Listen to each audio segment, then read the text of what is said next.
Glasgow is a city divided, cut in half by one lethal weapon, the blade. Knife crimes and razor gangs have been a presence on the streets of Glasgow for nearly 200 years. There are more scarred faces in Glasgow than anywhere else in Britain.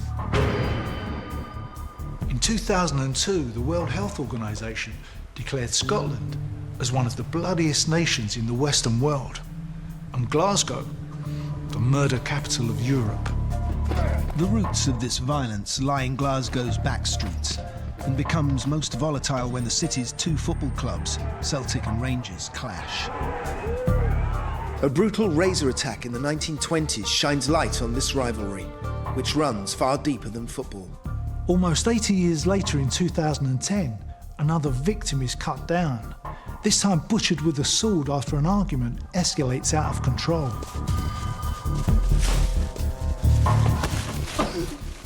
We're going to look at two savage attacks which typify the city's street violence, and we'll investigate the cause and effect of the split that still divides Glasgow to this day.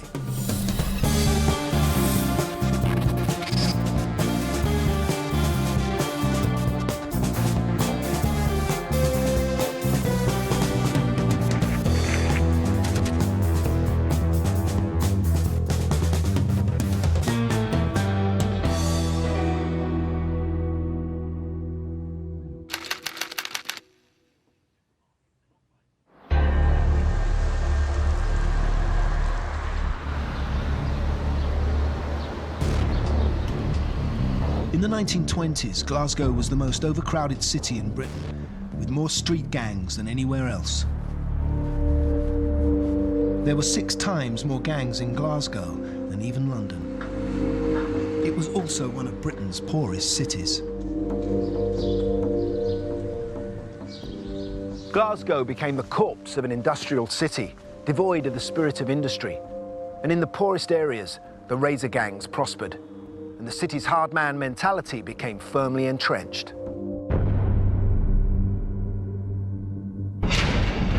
To find out what effect this mindset had upon the city, I'm going to meet historian Douglas Skelton. What's the history of the gang culture here? And when did it start? Ever since they started building what would become the slums, the gangs would have formed. There were gangs that would come out of the slum areas, go to the centre of Glasgow and attack the travellers there. They would create a distraction and steal their luggage and pick their pockets. They would fight with each other. The earliest known gang is the Penny Mob from the 19th century. And they were called that because they paid a penny into a levy to help pay for fines. Coming into the 20th century, you started to see more gangs being formed with various colourful names, like the Redskins. It's like pop bands, aren't they? Well, they are, yes, except they got their name because their faces were slashed and took on a red hue, and they were very proud of this. But now, the violence in Glasgow was about to get much worse. Into this deprived and competitive city came immigrants from Ireland. In the late 1800s, fleeing the second wave of the potato famine, they searched for work on Clydeside. They formed large Catholic neighbourhoods within the Protestant city. This new influx added unwelcome competition, creating resentment, hatred, and violence. It would go back to the Irish potato famine. Now, that was the beginning of the sectarian strife in Glasgow because it was a Protestant city, as Scotland was a Protestant country, if you like, up until then. And a lot of these Catholics were coming in, and they just were viewed as less than human, very, very unfairly, because they were just coming over trying to survive. Right. They were seen as incomers who were going to steal their jobs, going to steal their way of life. And it wasn't true, because in a lot of cases, they wouldn't get jobs because they were Catholic. So they started to cluster to themselves, as you would. They were looking for safety in numbers. These are some of the areas where the Irish settled. Gorbals in the south, Carlton in the east, and Garngad, now Royston, just north of the Clyde. And these were Protestant areas, many of them in the west. One area which became a flashpoint bordering Catholic districts was called Bridgeton, or Brigton. And this was home to an infamous Protestant gang, the Brigton Boys, soon to be known as the Billy Boys. They took their name from William of Orange, the Dutch-born king who in the 17th century annexed Northern Ireland and installed the Protestant church. The Billy Boys were devotees of King Billy.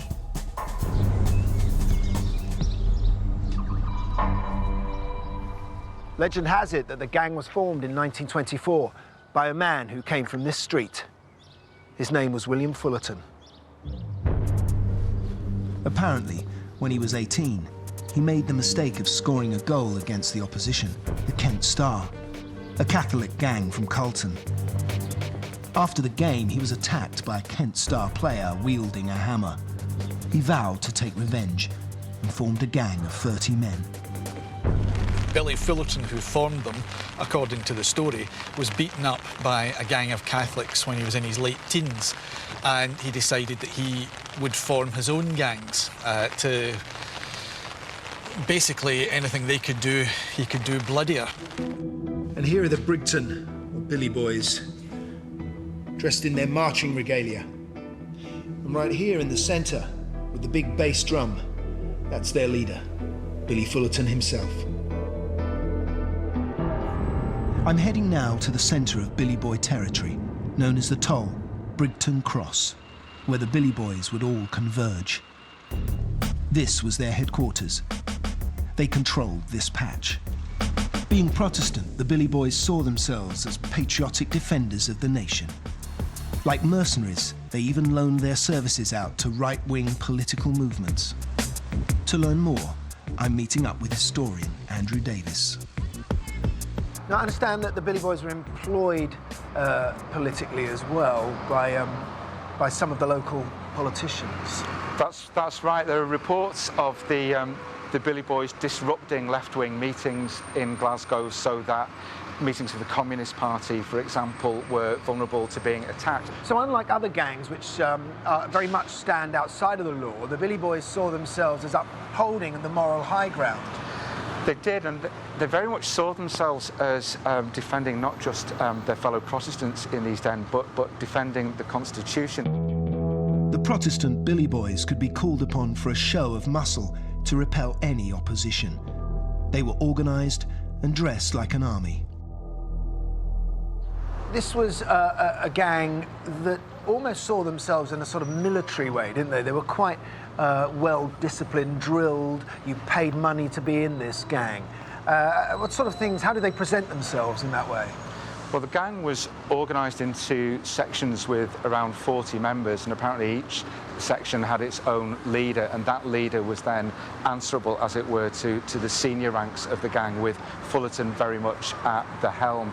So the gang's members paid subscription fees as part of their membership, and that money would be used to pay the members' fines when they were taken to court, but also to provide things like boots and clothing for members of the gang when they were released from jail.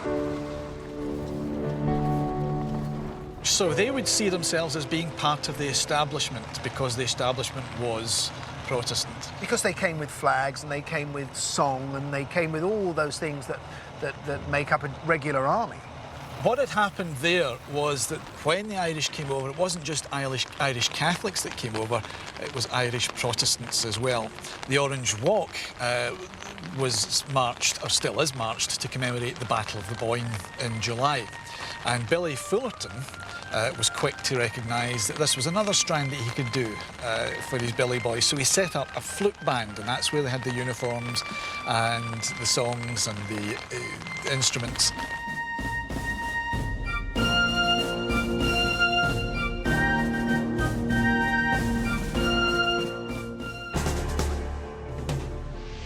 My story from 2010 is about the Curran and the Malavin families. Zach Malavin, Andrew Curran. Two families supposedly attached to the same Mary Hill Fleet gang. This is Mary Hill, where they hang out in the northwest of the city. But they're not alone. There's over 100 other gangs in this part of Glasgow, all in deprived areas where unemployment and drug use is high. I'm meeting up with journalist Stephen Wilkie, who has first-hand experience of the gangs in this neighbourhood. There is no one gang for all of Maryhill. Maryhill's a huge area, but within that patch you'll have individual streets where you get 10, 15, 20 little guys. They've got their own gang, named after the street usually, not like the English postcode gangs, and they're not organised in any way. There's no actual formal leader. It's just whoever's biggest and toughest on the day, or whoever's got the money to buy the carry out that day, is the one that says what they do. How long's it been going then? Since the city was here. Since the city was here, there's always been somebody willing to tax their neighbour. Somebody willing to say, I run this street, or I run this building, or I run this high-rise. It's just people saying, this is my patch.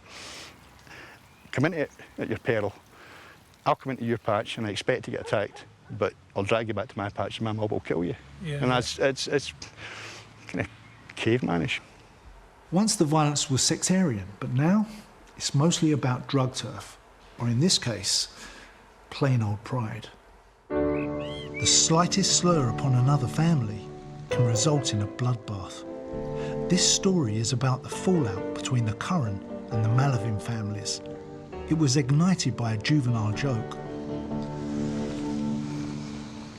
One of the Malavins, or one of their associates, was very upset because somebody had nicked a bottle he had of booze, Buckfast vodka, one of these cheap drinks, and urinated into it.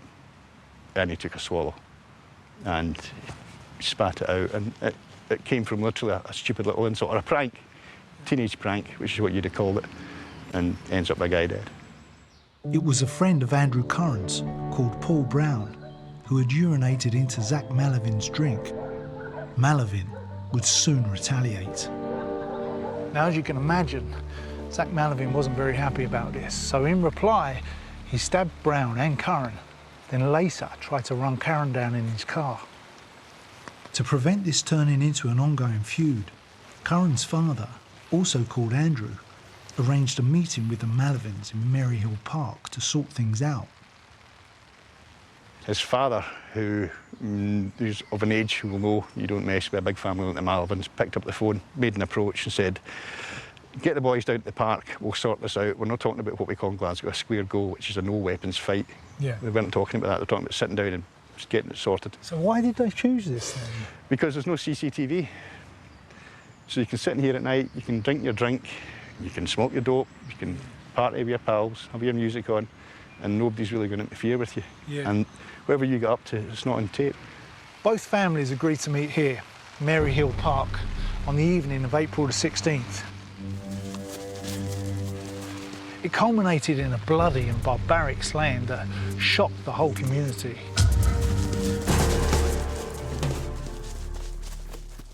In the 1930s, the rivalry between the Protestant and Catholic was played out on the football pitch, with the west of the town supporting Rangers and the east supporting Celtic.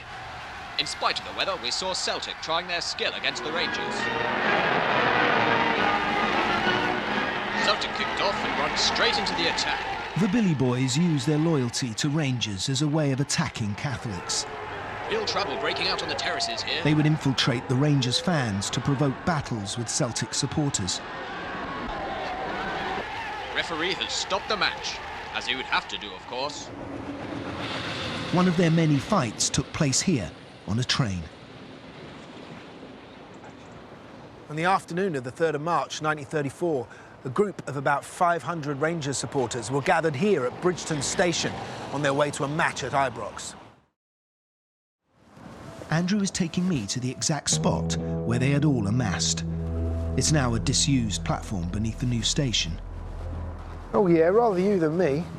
This was the site of one of the Billy Boys' attacks, which would ultimately seal their fate. Oh, I see. It has become a shrine to the gang. So we're walking now into what was part of the original Bridgeton Cross station, and you just look at the walls here. Some of the kind of the legends told in the graffiti are taking you right back to the 1920s. The Derry Boys was basically the junior section of the Billy Boys. Oh, So right. a young lad would join the Derry Boys first and then would be promoted, as he's probably in his late teens, promoted into the senior ranks of the Billy Boys. So this is part of the original station where the famous attack happened? That's right. The platform is packed with Rangers supporters, as many as 500 or 600 of them decked out in blue scarves and rosettes. They're waiting for a train that's going to take them to Ibrox Park. Rangers are playing at home. But onto the platform arrives a train heading to Paisley that's carrying Celtic supporters to St Mirren. And as soon as the train grinds to a halt, the two sets of supporters begin hurling abuse at each other. There are all kinds of insults and threats being shouted. So the Rangers supporters are hurling abuse at the papists, as they call them, on the train. That abuse is given back in spades by the Celtic supporters. And then in the middle of this pandemonium on the platform, a group of Rangers supporters steps forward. What followed was sectarian violence, but it was hidden amongst a football crowd and would pass off as an act of hooliganism. It started when one of the Billy Boys, a man called John Traquair, burst onto the train. It would typify football thuggery for decades to come. It would also bring about a war on gangs and the downfall of the Billy Boys. Traquair set upon the first man he could find, a man called McVeigh, and Traquair tried to slash him across the face with a razor. But McVeigh shielded himself with his arm. Traquair then turned around and punched McVeigh's companion in the face. The other passengers are desperate to get him off. The guard comes running down the train and helps to bundle Traquair back off onto the platform, and then he's screaming at the driver to get the train out of there as quickly as possible. Here are some of the weapons the Billy Boys used to carry.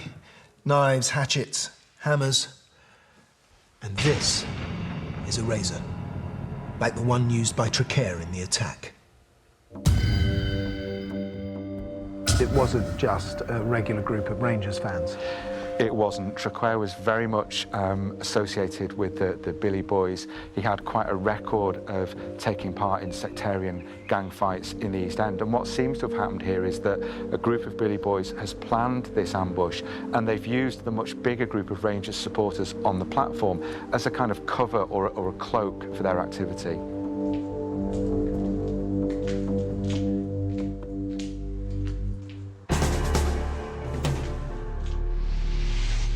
My story from 2010 is about the Maryhill Park. The Curran and the Malavin families arranged to meet and settle a dispute. Andrew Curran had initiated the meeting after an altercation involving a member of the Malavin family.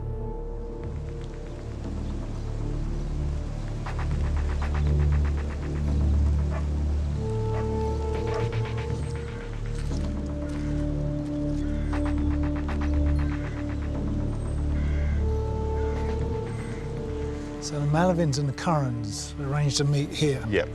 Just tell me what happened. Andrew Curran and his pals turned up, in theory, expecting to sort of sort out a problem which was beginning to get out of hand. Might not all walk away friends, but we'll all walk away from it, they thought.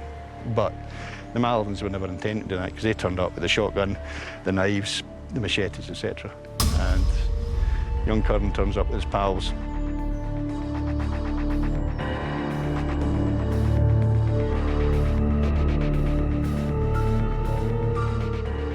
The Malavins also brought backup.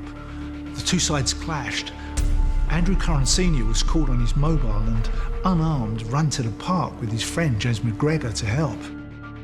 He tries to calm the situation, but the Malavins turn on him. They chase him across the park with a machete.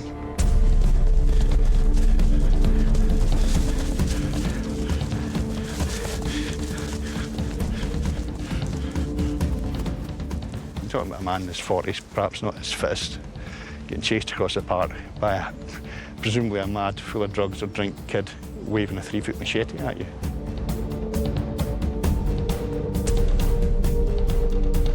Andrew Curran Sr. was cornered and slashed in the stomach and the neck.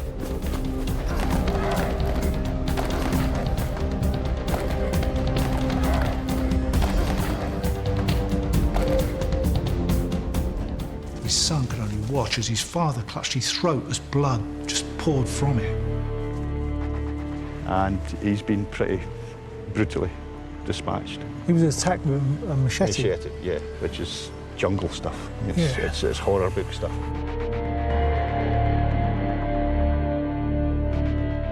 Then Andrew Curran's friend, James McGregor, aged 50, was chased and assaulted. He was slashed with a sword and shot in the body with a crossbow.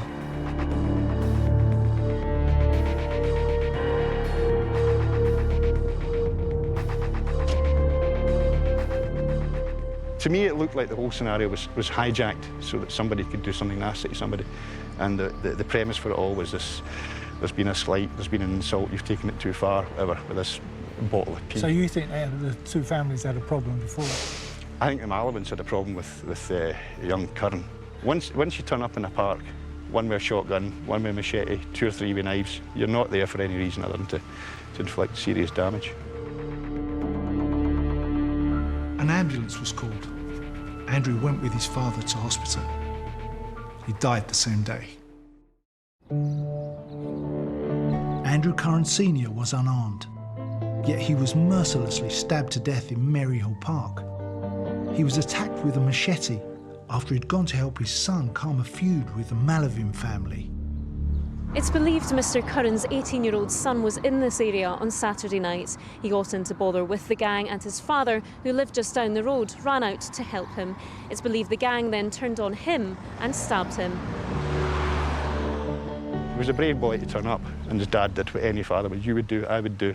Kids, someone threatens your child, you're straight in there. Yeah. We wouldn't pick up a weapon, we'd pick up the phone and dial the police. Yeah. But in this sort of area or in this sort of situation, you don't have time to pick up the police. You cause more danger for your child if you do pick up the police, because you're a grass, your kids are grass, your whole family's marked by everybody by that point. So you do what you do, you go out the house and you try and calm it down.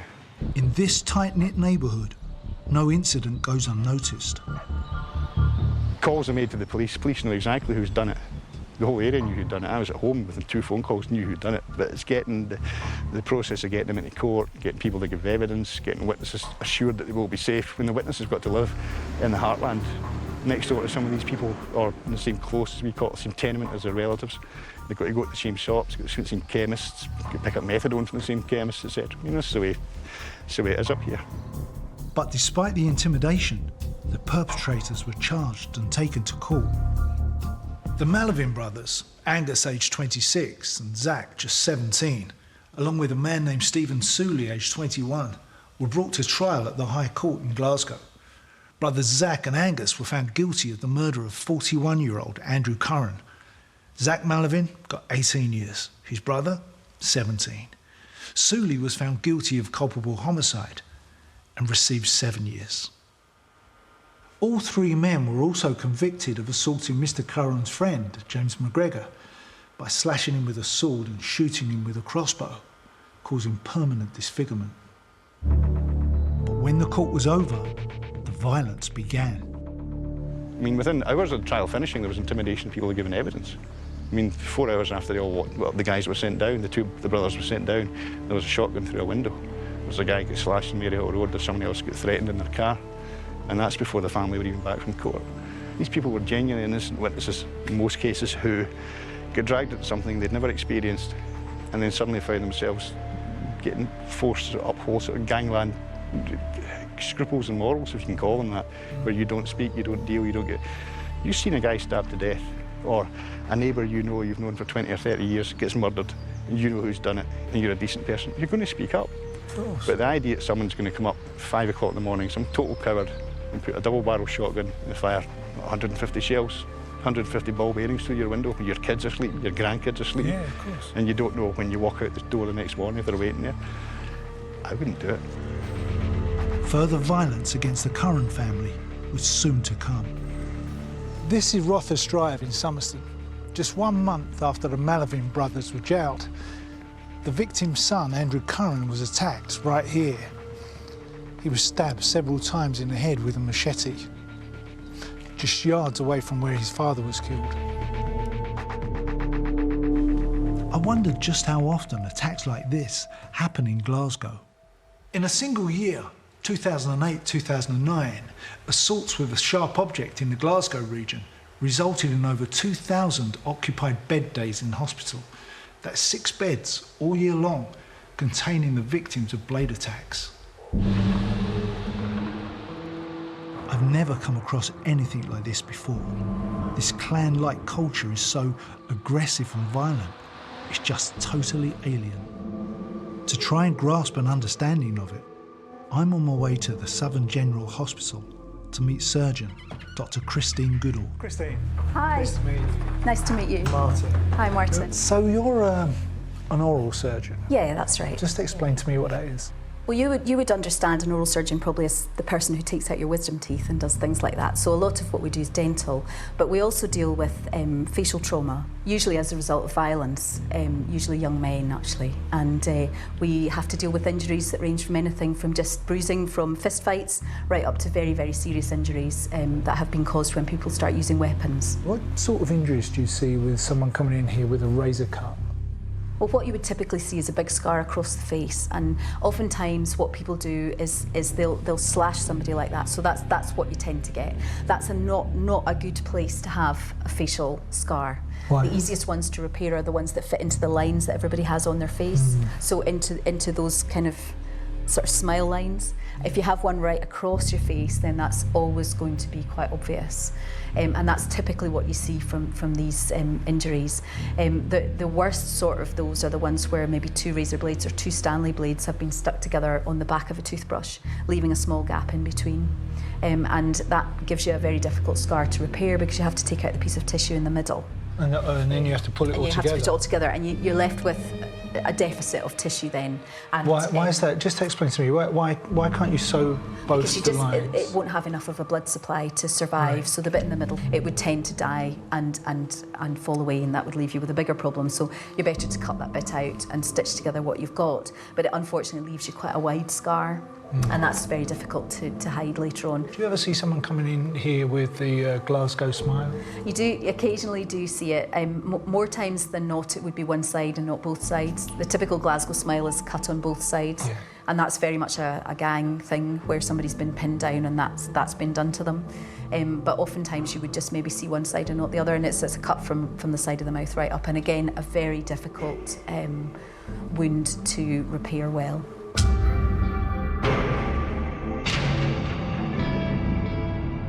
Do you ever get someone coming in here who is kind of proud of their scars? Yeah, we do. We do. That must be so disheartening. It is. I had a young lad quite a few years ago now who I saw in the middle of the night stitched up, and we kept him overnight in the hospital because he'd been drinking. And I went round to see him the next morning, and I said to him, look, I'm really sorry about this. It's a really bad injury. You're going to be left with a scar. We can maybe in the fullness of time try and make it a bit less obvious, but it's never going to not be there. And he just said to me, oh, don't worry about it, Hen. It's not a problem. And I thought, well, right, okay, that's a bit strange. And then all of his friends came to visit him in the afternoon, and they all had scars. Yeah. And actually for him, that was his badge of honour. Gangs wear scars like badges. They're like marks of honour. There seems something so viciously self-hating in the urge to destroy another person's appearance. Why have they got to slash someone's face? The booze and blades culture. Why can't they just punch someone? Well, one of them, I spoke to one about 20 years ago, and he said it's like the old, have a duel, leave the man with a dueling scar thing.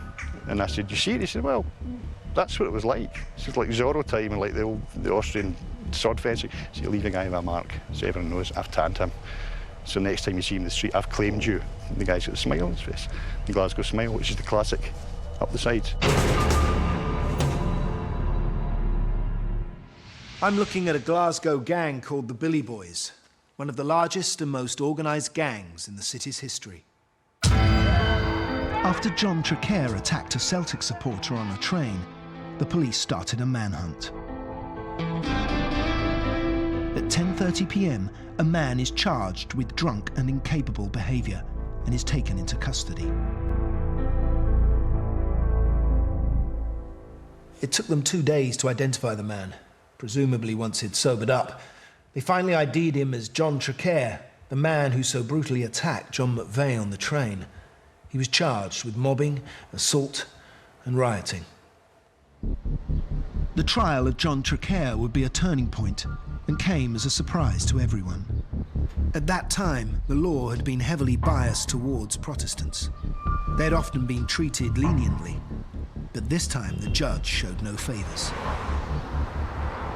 And Traquair was found guilty. John Traquair then gets a really exemplary sentence. The judge sentences him to 4 years imprisonment. How was that seen? Was that harsh? It was really quite harsh, given the offence for which he'd been convicted, and there was quite a lot of uproar.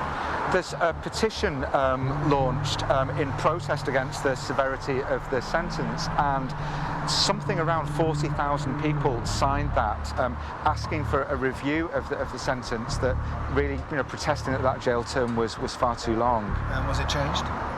It wasn't. The appeal went to the Secretary of State for Scotland, but he turned it down. John Traquair may only have committed an assault, but it was what he represented that so frightened the authorities. Hundreds of fighting football fans could potentially be whipped up and used by the likes of Traquair and the Billy Boys for political means. To the authorities, the consequences were unthinkable. Destabilising hundreds of football supporters could transform gang violence into full sectarian war. Viewed in isolation, this one incident, a random act of violence, may appear insignificant against the backdrop of Glasgow's history. But what terrified the authorities was the thought of what this scale of infiltration could become, and the sectarian violence it could unleash. In line with this tougher stance, Glasgow's new chief of police was none other than gangbuster Percy Sillitoe. He had done such wonderful work down in Sheffield, according to the stories. So they brought him up here over and above a local man. That caused some aggro locally, and he immediately set out on his own boot and baton policy to bring them into line. Scores of big, hardy men were recruited from the Highlands and other rural areas, given basic training, a uniform, and told to get out and mix it. Arrest and fine wasn't doing any good, so they were going to batter their way out of it. So basically fight fire with fire. The 1,500-strong Glasgow police were the largest force in Britain outside London. They were called the biggest gang in the world, and the Billy Boys had now become their prime target. During the 1930s, the Billy Boys remained the most powerful gang in Glasgow. Marching behind their leader, Billy Fullerton, they set out to taunt the Catholic neighbourhoods. The Billy Boys came marching down this street, Norman Street, inflaming the Catholic locals with their music. A large Catholic razor gang, known as the Norman Conks, who lived in this street, often prepared to retaliate when they heard the Billy Boys approaching. The Norman Conks knew they were coming, heard they were coming because they weren't creeping up on them, and would ambush them. So from the windows, from roofs, if they could get onto them, they would attack them, throw missiles, throw bottles, throw dirt, anything at all, human waste. And then down in the street, there would be a battle royal going on. But by 1935, the Glasgow police, now under the command of gangbuster Percy Sillitoe, set out to ambush the gangs. Police mounted a charge led by Sillitoe's Cossacks, as his force were known. It was the beginning of the end for the Billy Boys. Sillitoe ordered the mounted police to Celtic Park, together with 2 large covered vans filled with policemen. They hid down a side street. There they waited. But they were clever with it. They didn't wade in at the height of battle. They waited until both sides had more or less worn each other out, and then the police would come in and mop it up in a far more ferocious way on occasion. As the Billy Boys band entered Norman Street, the order to charge was given.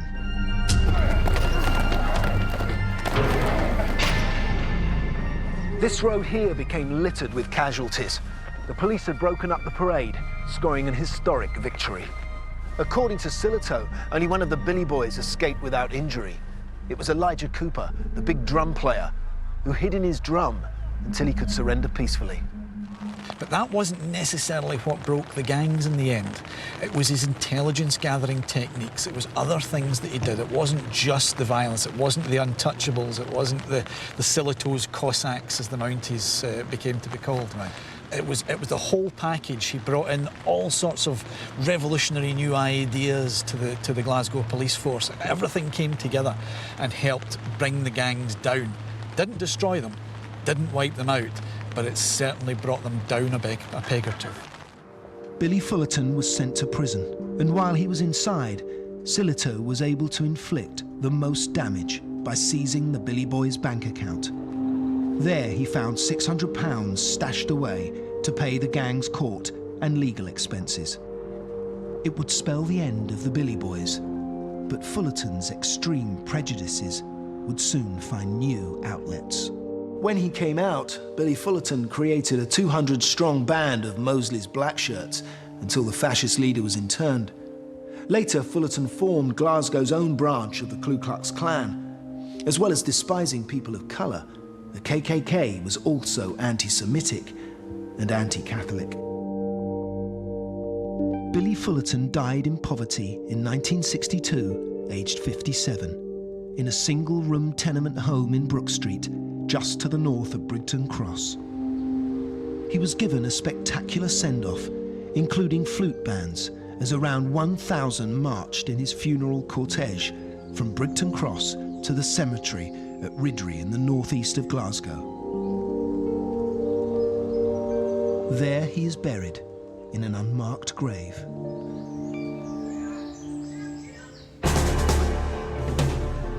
So where do we go from here? Where's the Percy Sillitoe of the 21st century? Well, let me tell you, it's right here. Strathclyde's Violence Reduction Unit.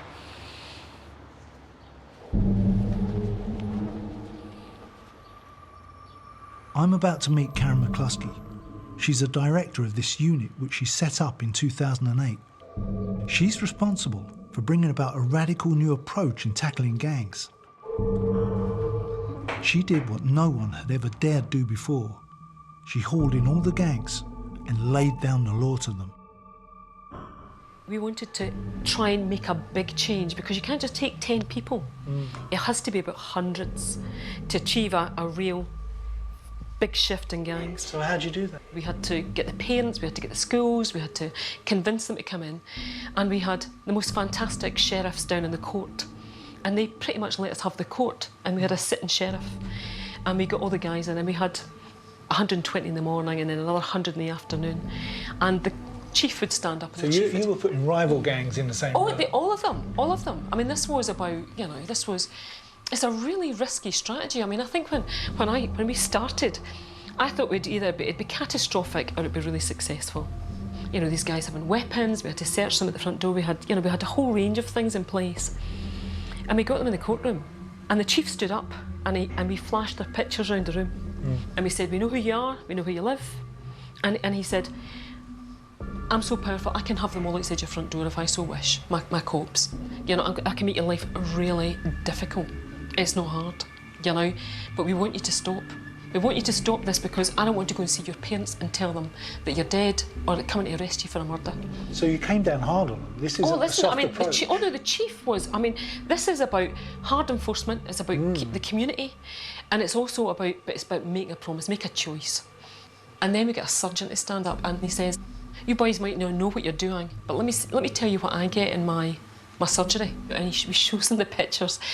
And some of them are really graphic, but that's what he says, you know. I mean, we have some of the worst cases of facial injury anywhere in the world here. And you can see it, and they're looking away, you know, so they've gone from that chest out, you know, and come ahead to they're looking away, they cannot look at it. And we have a few fainters. And then I suppose the best and the worst part is we get a mum to stand up.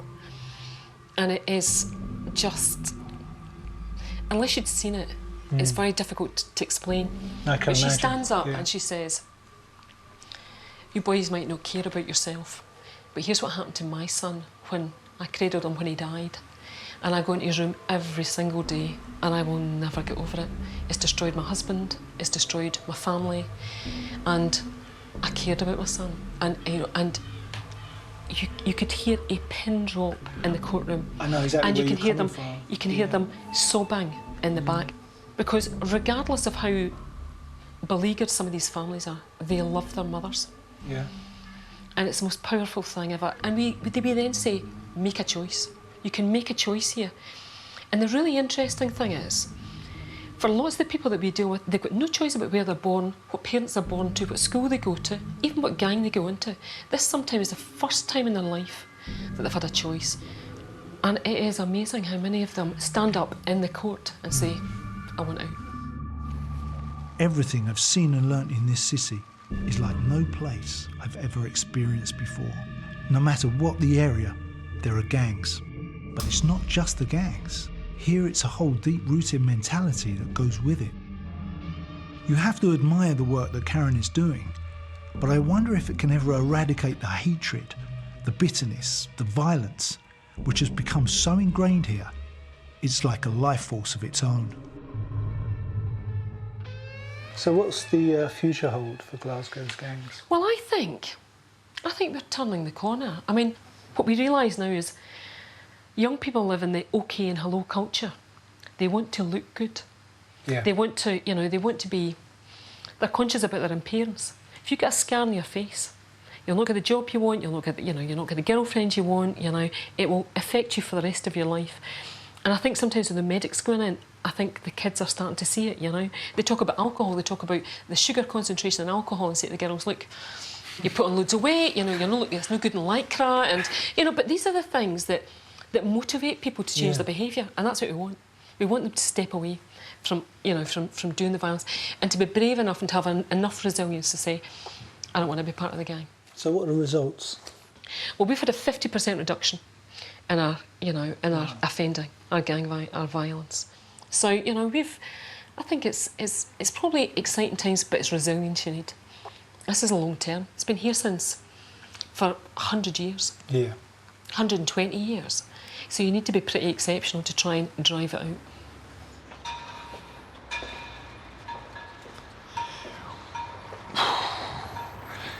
I tell you, I'm shocked at what I've just seen in there. Karen off camera showed us some CCTV footage of some gang violence, but real gang violence. It kind of hit home what this show's all about. It was just sickening to see kids acting like that. And it's places like this that are working towards kind of fixing the problem. I'm still not convinced that it's a problem that can be fixed. I think it goes a lot deeper down than just the one gang, trying to take knives away. Or I think it's ingrained, the problem. Listen, we can only hope. With a straightforward murder inquiry costing 1.3 million and a year in prison working out at £49,000, this unit doesn't have to prevent many killings to become worthwhile. Since 2008, nearly 500 gang members from eastern Glasgow have engaged in the violence reduction scheme. As a result, violent offending has fallen by 46%, weapon possession has dropped by 85%, and involvement in gang fighting down by 73%. Glasgow is no longer the murder capital of Western Europe.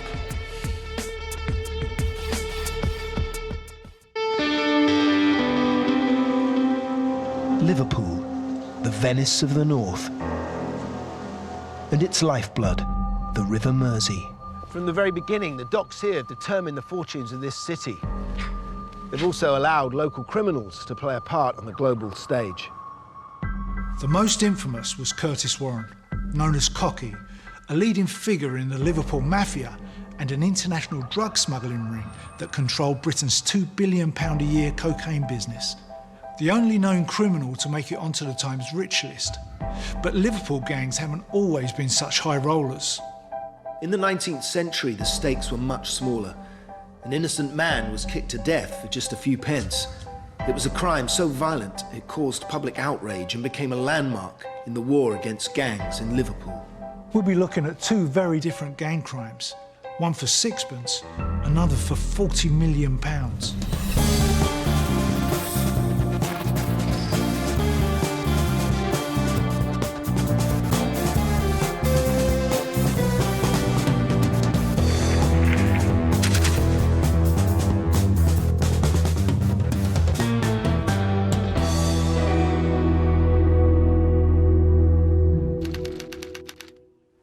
I'm looking at a contemporary report on gangs from a Liverpool newspaper of 1874, and it says, "They were given up to every form of misconduct, morally and socially.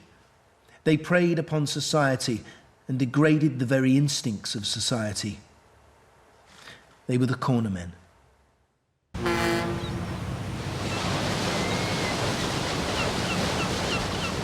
I've come to Liverpool to find out more about the cornermen who plagued this city over 100 years ago. No wonder they used to call Liverpool the Venice of the North, so imposing. And all that grandeur and wealth came from the docks. In the 19th century, the docks covered 140 acres with 10 miles of quay space. It was, effectively, a doorway to the world. To find out more about the city, I've come to meet local historian John Archer. What was Liverpool like in 1874? Well, Liverpool was perhaps the leading port in the world, and so everything was based around the docks. So there were perhaps 20,000 ships coming in and out in a year. Tens of thousands of Irish people migrated here during the Irish famine, the Great Hunger, at the end of the 1840s. So you get a very large Irish population on top of a Welsh, Scottish. It was a very cosmopolitan place, Liverpool, in the 1870s. Liverpool underwent a massive population explosion. Immigrants of every nationality flooded into the city. In just a few years, the population grew almost tenfold, reaching 530,000 by 1870. And what was employment like? There were too many people, in a sense. So most people perhaps could get 3 or 4 days' work a week on the docks. A lot of young lads initially were employed as nippers, and they're young men that sat on carts, but then they'd be made unemployed at 16 because the younger nippers available. And there aren't a lot of jobs in a place like Liverpool. Yet the rich lived cheek by jowl almost with the poor, because in the centre of Liverpool you had St George's Hall and sort of large libraries, and they're right slap bang next to the slums. This was where two worlds collided. The prosperity of one of the world's greatest seaports came face to face with some of the most appalling slums in Europe. This is Tithe Barn Street. That way, it goes down to the Mersey and the docks and opens up to the sea with all its promise of opportunity and adventure.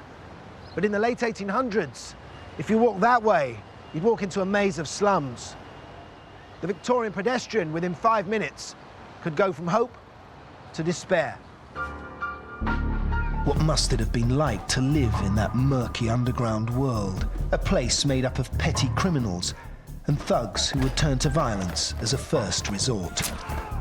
To help me explore this part of Liverpool's past, I've enlisted the help of historian Michael McIlwee. So who were the cornermen? They weren't really a gang, were they? No, they're just groups of young men that just hang around the street corners because they just haven't got enough money to go in the pub and buy beer. So they'd spit and swear and occasionally push people off the pavement and just guys who couldn't afford to be in the pub? Yeah, yeah. Most of these people would have been working on the docks, although it's casual labour, so they're in one day, not working the next. So the rich one day, right, poor the next. We're standing outside a pub. There would have been another pub there. There's one over there. How many pubs were there in this area? Well, Liverpool was famous for its pubs. A newspaper estimated that if you put every drinking establishment in Liverpool in a straight line, they'd reach 11.5 miles. So everything revolves around the pub, you know, the instantaneous pleasure of alcohol. But the hobnail boots were quite a famous part of their dress. There were quite a few kicking incidents in the whole of Lancashire because that was the weapon, along with your leather belt. I mean, everyone wore a leather belt to keep the trousers up. So in a fight, that'd be the first thing to come off. And of course, you've got a big steel buckle there. You hit someone in the face with a buckle. It's similar to a knife wound, a slash. But this is where public houses are really living up to their name, because your own house is not a nice place. The houses were so cold and dank anyway that you may as well be out on the street corners with your friends, begging for money to try and get a drink, you know, if you haven't got enough money yourself. Since the late 19th century, Liverpool has been plagued by gangs. Gangs with names attached to them, gang fights become more evident in the 1880s in Liverpool. But you do get more of a gang culture, or a feeling for gang culture, in the 1880s. In this part of town, the fearsome cornermen claimed rule over the streets.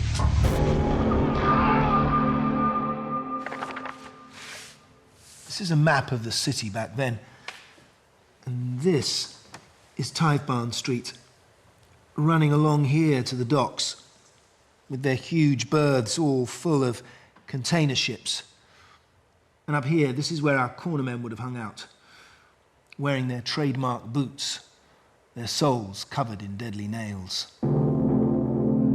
The beatings they would hand out saw their notoriety soar, and they soon became known as a menace not to be messed with. So they were violent, usually drunk and fairly disorganised. The opposite of the guy I'm looking into. Curtis Warren, born 1963. Unlike the cornerman Gary's looking at, this guy is full on. He operates on a much bigger scale. A drug baron in the Liverpool Mafia whose efforts made heroin and cocaine available to both rich and poor in every town in the UK. He rose from the street to make it onto not only the Times Rich list, but also onto the top of Interpol's list of most wanted men. Curtis Warren was the second son of a mixed-race seaman from South America who lived with his Spanish wife. Regarded as half-caste, he fell into neither the white nor the black gangs of the city and had to prove himself all the more. He grew up in the Granby area of Toxteth. There were alehouses, clubs, prostitutes and strip joints. Old West Indians in Panama hats smoked ganja. Women in saris ran stores. Hindus, Muslims, Rastafarians and Christians all mixed together. I'm here to meet journalist Graham Johnson, author of The Cartel and Powder Wars, who can tell me a bit more about Curtis Warren. So this is Toxteth, where Curtis grew up. Yeah. What was it like during those years? The drugs cartel started here 30 years ago, and this is where people like Curtis Warren and other cartel godfathers came from. What, these streets? Yeah, just around here, yeah. Now, there are parts of Toxteth which are very gentrified, and lots of money has been poured into it. But then, it was poverty-stricken. It was one of the most deprived parts of Europe.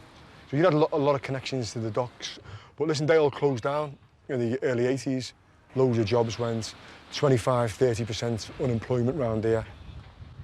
So it all kind of accumulated into the riots. Yeah. Did that change everything? Yeah, it changed everything. It changed the criminal landscape. The riots were really an uprising. They were caused by deprivation and kind of racist, heavy-handed policing. And this was effectively turned into a no-go area. The police didn't want to come in here because it was difficult for them to mount patrols, and there were lots of tension between the police and the local population. You had a lot of kind of alienated people who couldn't find work, and it was like a pool of unemployed foot soldiers who thought, well, if we can't work in the legitimate economy, we'll work for the local drug dealers. It was kind of spun as a kind of, if you're doing this, it's a political act as well as a criminal act. It's kind of a rebellion against mainstream society. Aged 9, Curtis Warren would climb through small windows and burgle homes. By 11, he dropped out of school and was carrying out muggings and armed robberies. At 12, he was stealing cars. As a teenager, he progressed to selling heroin. Well, Curtis Warren growing up around here, he must have just... I can understand where he's coming from, to be honest, because he must have just wanted to better himself. And you can understand why, I think, that kids that are living in these areas turn to crime. I mean, why not? I mean, some of these places that you're looking at, people live better in prison. I want to find out why Liverpool became a different city after the 80s riots and how they transformed the city's underworld. Let's start at the beginning. How did the Liverpool Mafia come about? After the war, crime in this city was based around commercial burglaries. It was based around smuggling contraband through the docks. So the crime gangs, both black and white, were pretty good and pretty experienced at getting, you know, stuff through the stolen gear through the docks, getting it out and distributing it. They had a good import network, but what they needed was a good distribution network on the ground. Yeah. So after the riots, there was a very kind of convenient alliance was made between these white middle-aged criminals, these former armed robbers, and young black criminals from Toxteth. This alliance coincided with a massive influx of hard drugs into Britain: heroin and cocaine.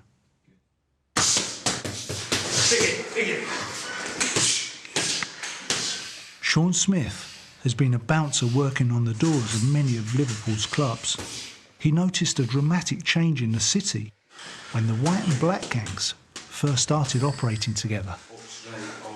I've worked on the door since I was 16 years of age. Started getting good at my job, stopping people coming in clubs, being good with the licensees, managers, manageresses. People see you, people like you. Next minute, before I knew it, I was looking after pubs, shops, nightclubs, picking money up, dropping off to the bank for them. From when I started on the doors, it was years ago, people could end things on a handshake or, you know, I'll meet you tomorrow, let's have a straight there, a phone call. When all the drugs hit the city in late 80s, early 90s, it basically just changed everything. Most of the trouble I had was from not letting grafters, drug dealers in the club. They'd come in the club, they'd speak to you. Can we give a lad, give him 1,000 tablets to sell in the club every night it's open? No. Come on and we'll give you a percentage. No. Because I had that many doors in the city, and they got knocked back from that many doors in the city, you didn't like it. So we started getting problems. These people would leave the club. Your doorman would leave, they'd follow one or two your doorman home. They'd be getting it over the head with bats, or the car blew up. Then it'd be going, you own the company, we're going to come and get you. We work for, he's a big name in the drugs, we work for him, he's a big name in the drugs. We've got the money backed up by him. We'll burn your house, we'll torch your cars, we'll cough all your doorman, we'll cough your bird, and then we'll cough you. And the drug culture and the impact they had on the city just changed everything. I was shot at umpteen times. It's documented, it's been in the papers. I've had my house blew up, I've had cars blew up. I've had my young daughter attacked. I've had my wife attacked. I've had a threat to warning. Someone tried to shoot me in my house. But it's just a thing I didn't abide by. You know, if people want to take drugs, and that's their choice, it's not my choice. But at the end of the day, I've seen what it does to people. It wrecks people's lives. I want to find out how Curtis Warren, a street-level dealer, became such a big shot. Tell me about Curtis Warren. Yeah. Right.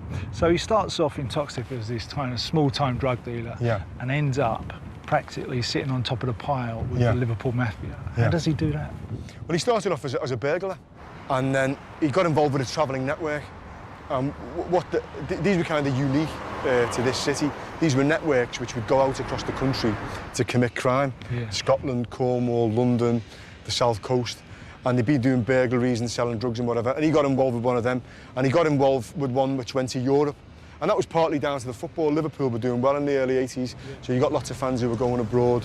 And then they were getting nicked in places like Amsterdam and Rotterdam and Germany. They were going in jail. They were making contacts within the jail. And then they started to build up a little drugs network. Is that how he started to travel through Europe because of the football? When I was growing up, there were lads in school who would get off school and go and do this. And he was involved in that. And then what he got involved in was robbing tills and doing jeweller shops abroad. So he was kind of apprenticeship in how to do business abroad. Warren had several advantages over his rivals. He was brighter, smarter, began to spread his net out wider. After a 5-year prison stretch for armed robbery, he came out, made several trips to Europe. It wouldn't be long before Warren had built Britain's biggest ever drug importation business. We're looking at the gangs of Liverpool, old and new. And over 100 years ago, the cornermen menaced the streets of the city. One of their attacks was particularly shocking and targeted an innocent young couple. It was Bank Holiday Monday, August the 3rd, 1874, when Richard Morgan and his wife Alice were on their way back across the river after a day trip to Birkenhead. It was around 9 p.m. when they got off the ferry and they met Richard's older brother Samuel. They walked up Tithe Barn Street and on their way home popped into a pub in Chapel Street for a final drink. They were ordinary people on an innocent night out. The events that were about to happen would not just shock this city, they would become a landmark tragedy in the history of gangs. Even though he lived in a poor district, Richard was a respectable shop worker, a married man in regular employment, something to be proud of in a city like Liverpool. So early that evening, Richard Morgan, his wife Alice and his brother Samuel had come off the ferry and were coming back up Tithe Barn Street and popped into a pub, probably this one, for a quick drink. Coming out, they were surrounded by some cornermen, and one asked Richard if he had sixpence for a quart pint. Richard said, "Have you got a job?" And at that point, one of the boys said, "Yeah, we got a job. We knock down people like you and get their money off them. That's our job." His wife Alice said, "Let's go, come on, come away." And as Richard turned, a blow was landed behind his ear and he fell to the ground, never to get up again. His brother Samuel retaliated at once, knocking the assailant down. One of the gang whistled for backup. A third man started kicking Richard and then fell on top of him and choked him for what seemed like 2 minutes. Alice, his wife, jumped on him to try and protect him, and someone took a running kick at her. She then came up and was hit in the ear and remained deaf forever after. His brother Samuel was lashing out at others who were trying to attack him. Crowds poured out of these pubs, and instead of protecting Richard and his family, they egged on the perpetrators. And one woman was heard shouting, "Give him it! Give him it!" Richard was being hit and kicked. Someone took off their belt and scrutched him. But by this time, Morgan was dead. Then the perpetrators got up and ran down one of these side streets here. Samuel ran after them, but a knife came out. He was then attacked from behind and dragged away. Finally, they said, up to 7 men kicked Richard Morgan across the width of Tithe Barn Road, a distance of about 40 feet, like a football. On returning, Samuel found his brother's mud-spattered body had been placed on the steps of the warehouse. Someone was trying to give him brandy, but he was unable to drink it. Eventually, at 9:50 p.m, PC Adam Green arrived. He helped to take Richard's body to the North Dispensary in Vauxhall Road. The coroner found Richard's body shockingly cut and bruised. What appears to be a stab wound is identified on the left side of his neck. On his right thigh are 2 similar wounds. So I think what sort of riled these cornermen was probably Richard saying, "Where do you work?" Yeah. The implication was that these guys didn't want to work and that he did. Yeah. And so there was a kind of class faction already between them. In a way, Richard was, although he was living in the slums, I guess he was perceived as middle class. Richard was more respectable because he held down a job in a shop. He'd not long been married, and a lot was made of that in the press, the fact that this respectable man was being beaten up by these work-shy scroungers, ruffians. This was at 9:30 in the night. It was a summer evening, so it was still light. And of course, this is one of the major streets in Liverpool, one of the original 7 streets.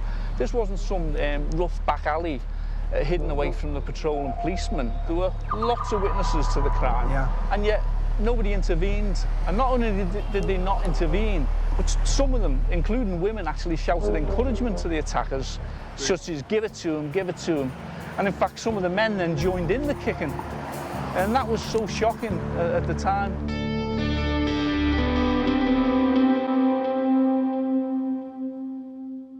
Well over 100 years later, and the kind of crime Curtis Warren is involved in is on a very different scale.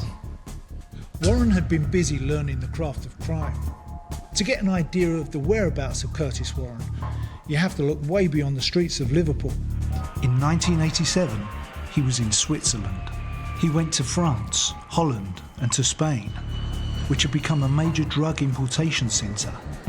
And then he made friends with two major drug lords from Liverpool. They would transform his career. And they went by the street names Scarface and Kaiser. Yes, they would. Yeah, because they would. You know, that's the kind of names. They were the kind of names are good for business. And what they'd done, they were the first gang to bring 1,000 kilos of cocaine over from Colombia. Now, they would introduce Warren to the Cali cartel, the biggest suppliers of cocaine in the world.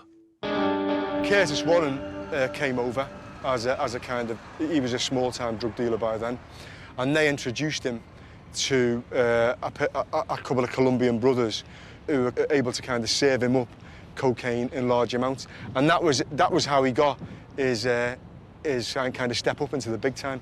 Curtis Warren's masterstroke was to cut out the middlemen and deal directly with the suppliers. No one else had ever done this.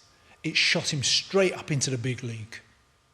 But Warren always looked way ahead of the game. While there was cocaine from Colombia, another drugs route had opened up, heroin, from Afghanistan.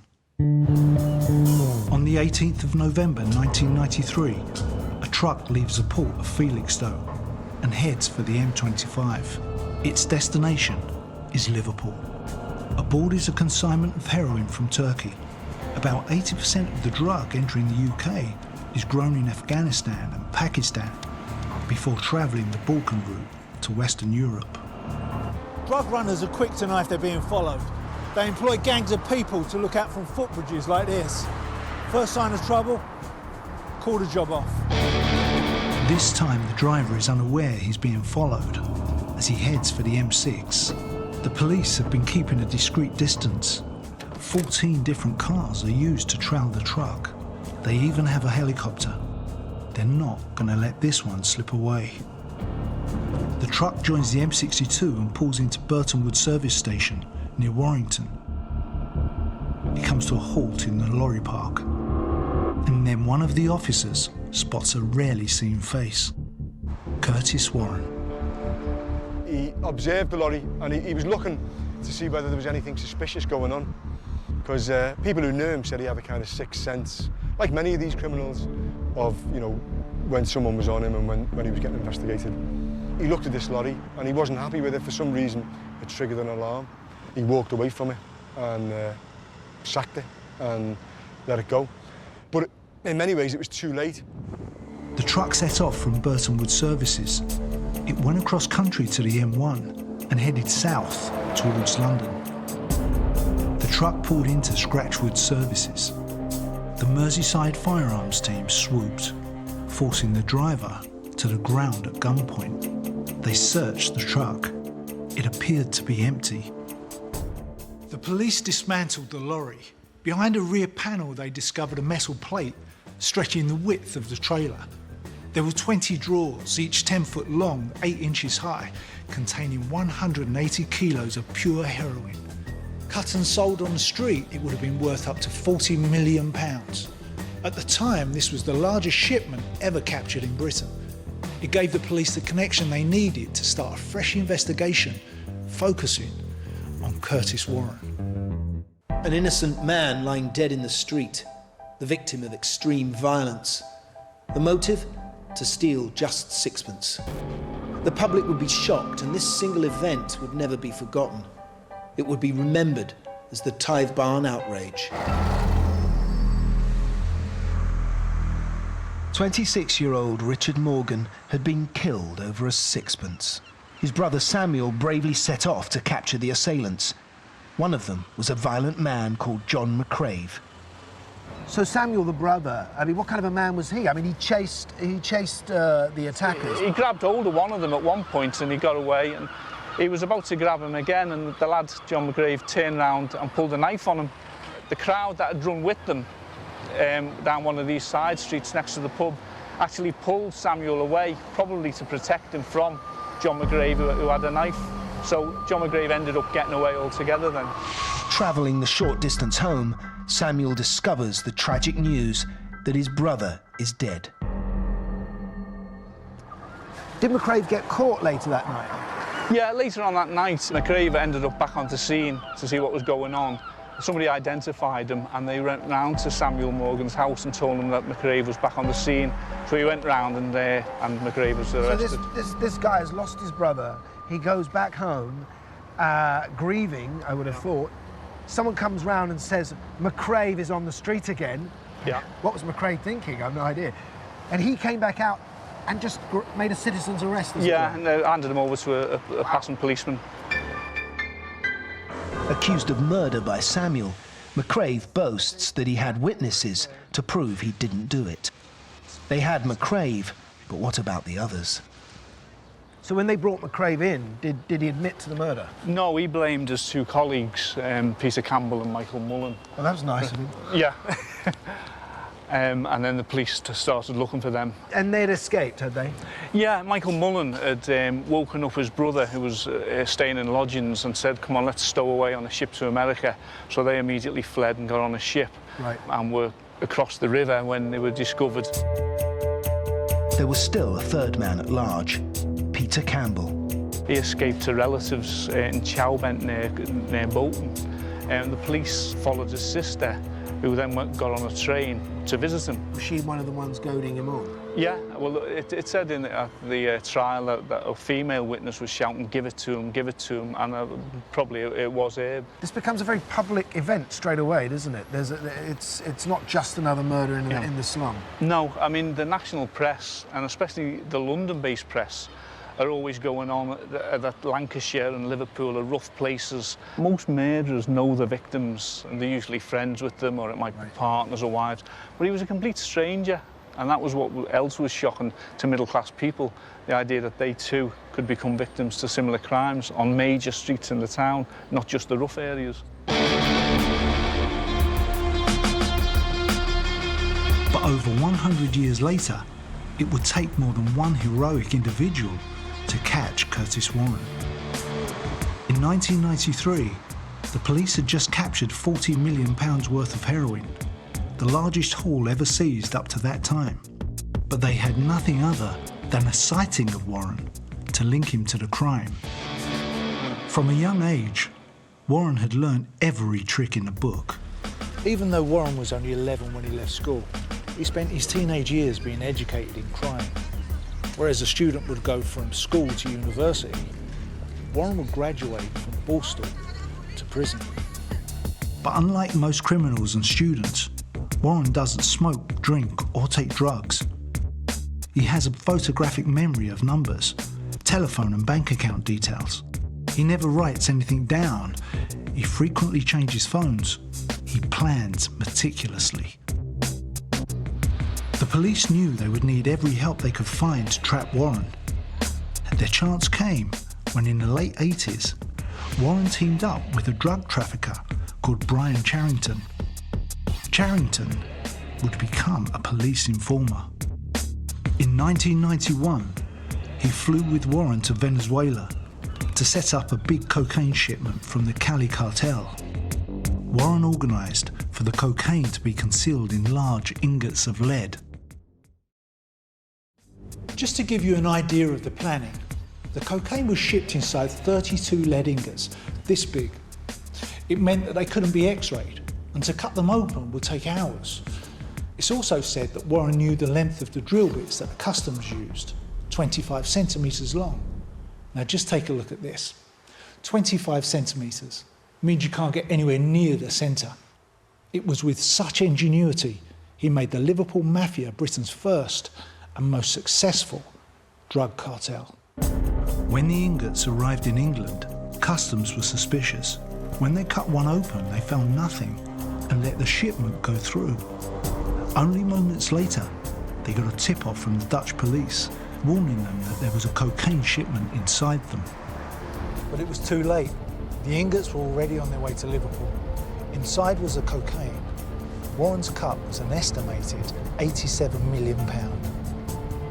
But even Warren's sixth sense couldn't predict that Charrington was informing the police. Now, at the same time, in another part of the operation, one of Curtis Warren's partners, a used car salesman from Middlesbrough called Brian Charrington, he was informing on Warren. So slowly but surely, the Customs and Excise were building a picture of their target one. But But drug money has a habit of corrupting every level. The case against Warren would collapse. Even though they connected him with Dolores, yeah, he walked free, right? The case against him was weak, and this was partly because there were complications to do with the supergrasses that were kind of involved in the case, particularly to do with his partner, Brian Charrington. There were allegations of police corruption. There was a kind of murky involvement, kind of higher up the chain involving MPs and the kind of Lord Chancellor's office and so on. So anyway, the bottom line was that the case didn't stack up. Warren got off, despite another supergrass testifying against him. Now, if anyone knows Curtis Warren, it's this next guy we're going to see. It's Paul Grimes.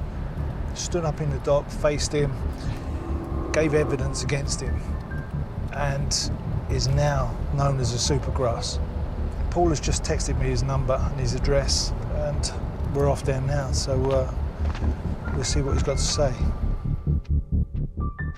How did you first meet Curtis Warren then? I had a scrapyard in Greenland Street, Southend, and he was going round little factories, demanding money off people that worked in them and all this. And I comes back to the yard, and the lad that he was looking after, he said, "This fella's been in, blah, blah, giving it what for, he wants money." He said, "I couldn't give him none because we had none." I said, "You don't give no one any fucking money out of my drawer." He comes in, walked past me and my brother, went in the office. I said, "You don't come in here demanding money off any fucking man." I said, "I'm telling you now." So the next thing, I kicked fuck out of him, phoned him an ambulance and put him in an ambulance. And the next thing, he was in jail and he's on the drug scene. How did you get involved in that whole ingot thing then? Because I had the scrap metal business. My brother was involved with the people that got involved with Warren, and they phoned me up to sell the ingots. After extracting the cocaine from the ingots, Warren had ordered his gang to bury the lead. But instead, some of them tried to sell the ingots to make a bit more money. When Grimes learned what had been inside the ingots, he informed Customs. Paul Grimes gave evidence against Warren in court. He couldn't believe it when Warren got off. When they got nicked and all that, he walked out to court. Yeah. Because the Customs fucked up on it. So were you worried about that? No. When he walked free? No. That didn't bother me at all. I was still walking round. I'll tell you one thing that I did do though for a while, I carried the shotgun around with me. So on off. It must have been a worrying time for you. At that time, yeah, for the first couple of weeks and all that, and then once it died down, that was it then. What made you decide to bring him down? Because of him up there. Paul's son died a heroin addict. It hardened Paul's resolve to try and right some wrongs. He didn't mind crime, but he had no time for drugs. If he was doing what I was doing, robbing banks and all that, good luck to them. But once the drugs, and my son died of the drugs, Dad didn't give a fuck who he was or who they... I just have them in the story. And as I said before, I stood over his grave and I said, "I will get these people for you," and that's what I've done. So we just come out of Paul's house, and there was one question in my head before we got there, and that was why he turned against Warren, and what gave him the kind of momentum to get up there in the stand and face Warren in court and become a supergrass. And I think when he told us the story about how his boy died on the drugs that they were bringing in, it all kind of makes sense. I think any father would feel the same. I think you stop caring about your own life and you go after the person that you think killed your son. So I can understand it. It makes sense to me now. Warren had walked. Although Merseyside police had captured 2 huge shipments, they had missed Warren every time. In 1996, Curtis Warren relocated to Holland, to a secluded and well-protected house in the quiet town of Sassenheim, lying between Amsterdam and The Hague. But this wasn't retirement. Warren carried out business as usual. The authorities decided that if they were to go after him again, they would have to kind of streamline the operation. And in this case, the Dutch authorities took the lead. Despite Warren's careful planning, there was one thing he didn't expect. In Dutch law, it's legal to wiretap without a warrant and use it in a court of law. The Dutch police were listening in to all of his activities. Time was running out for Curtis Warren. He was Interpol's target #1. By 1996, Curtis Warren was a very rich and powerful man. He stashed his money away in Swiss bank accounts. He's said to have owned over 300 houses in the northwest, mansions and office blocks in Britain, casinos in Spain, his villa in Holland, discos in Turkey, property in the Gambia, and even a vineyard in Bulgaria. He could have retired to a tropical island never to be seen again. But this was Curtis Warren. Another shipment was already underway. You know what fascinates me though is why didn't he stop when he had all the money, when he was sitting at the top? Why did he go back to Holland and start bringing in more when he didn't have to? Yeah, well, that's a good question. And well, the whole, the whole thing is driven by vice. It's driven by greed. It's driven by a lust for power, which for me and you, it's difficult to kind of get our heads around it. And that's what it was. And I remember one of his best mates asked him that question, why are you doing this? And he said, well, it gets me out of bed in the morning, otherwise I'd be sat at home, in my boxer shorts watching Richard and Judy on the telly. This time, cocaine from Venezuela was shipped to Bulgaria. On October the 24th, 1996, the consignment arrived in Holland. That night, Dutch SWAT teams raided Warren's home and a warehouse. And through a complex kind of undercover surveillance operation involving wiretaps, they managed to catch him red-handed, bringing in another superload of cocaine. He goes to trial, it stacks up, and he goes to jail for a long time. The top 5 men in Warren's drug ring were among the 10 men dragged from their beds and arrested. The police confiscated 400 kilograms of cocaine, 60 kilos of heroin, 1,500 kilos of cannabis, and 50 kilos of ecstasy. Their street value, £125 million. Simultaneously, British police searched premises across northwest England to arrest the gang's other cohorts.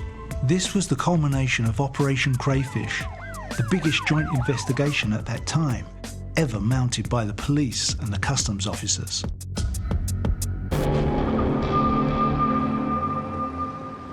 In the case of the murder of Richard Morgan, the trial went to court. There were 3 suspects in the dock: Michael Mullen, John McCrave and Peter Campbell. The fact that the public wanted these men flogged to death was a sign of how much they despised these street thugs. I guess the 3 of these guys had an example made of them. Yeah, there were 3 of them were convicted of murder and sentenced to be hanged. Now, the jury did give a recommendation of mercy to Peter Campbell. Because he was respectable, people did put up 2 petitions in favour of him escaping the death penalty, and he was granted a reprieve and sentenced to 20 years in jail instead. The Tithe Barn outrage sparked a public debate about gangs and street violence that pinpointed unemployment, housing conditions, punishment, police inefficiency, and lack of political will as root causes. Crime had moved to the top of the political agenda in Britain, and a lot of newspapers were finding that crime sold newspapers.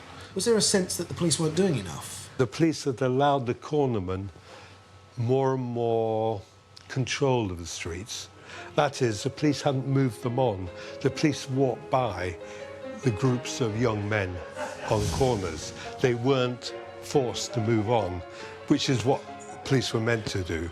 This made the cornermen even more disrespectful of the police. They've sort of given a sense of power. Many articles were published about the incident in London newspapers and journals. The story touched the nation. Alice Morgan was quoted as saying, "My husband was murdered for sixpence." All they got from Richard Morgan was sixpence, and that became quite a statement that Richard's life was only worth sixpence. It was worth murdering someone for that amount of money. There was a rage for drink in this town. That they said that Liverpool had a drink problem in a sense, and this murder sort of encapsulated that. Although violence was not unique to Liverpool, what seemed to single out the town was that such violence seemed to be approved by the lower classes of the town and not condemned strongly enough by the more respectable inhabitants. So Liverpool itself was condemned as negligent and corrupt. Did this change anything? No, well, the funny thing is, a couple of weeks after the murder, there was another gang beating of an innocent man who was beaten with belts and kicked. And as they were kicking him and beating him, the lads were shouting, "We don't care if we hang for it," like McGrave and Mullen. So it meant absolutely nothing to them. And in fact, 3 years later, the sister of one and the brother of another ended up kicking another man to death. Did people recognise that the poverty and the slums and the unemployment of Liverpool was what was really causing this trouble? A bit later, in the 1880s, you start to get those views coming across. But in the 1870s, they were still seen as drunken, work-shy scroungers. And it's from the 1880s onwards, you start getting efforts made by so-called do-gooders at the time to actually improve things. So you've got, you know, campaigns for education comes in 1870. You've got campaigns for better housing, temperance campaigns to save people from drink, and also the rise of boys' clubs and early youth clubs. Yes. That all starts coming in to start tackling this problem of young people hanging about on the streets and the violence and the binge drinking. Such violence sparked public debate that pinpointed unemployment, housing conditions and lack of parental control as root causes. They also blamed the rise of penny dreadfuls, cheap magazines glorifying the exploits of criminals. In the same way video games are blamed today. Some things never change.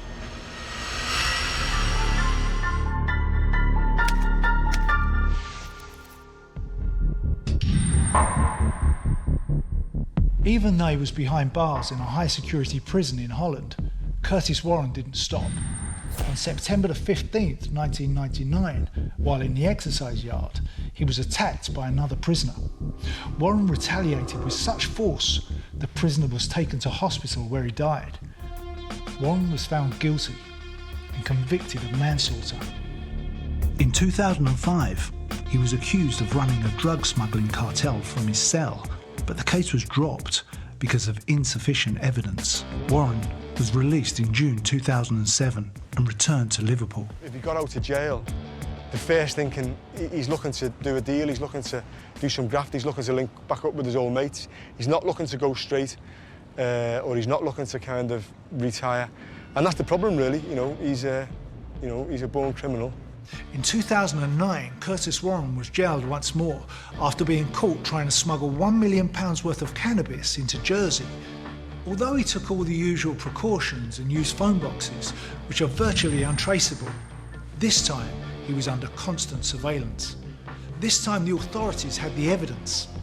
He's currently being held at Her Majesty's Prison, Full Sutton, where he serves a sentence of 13 years.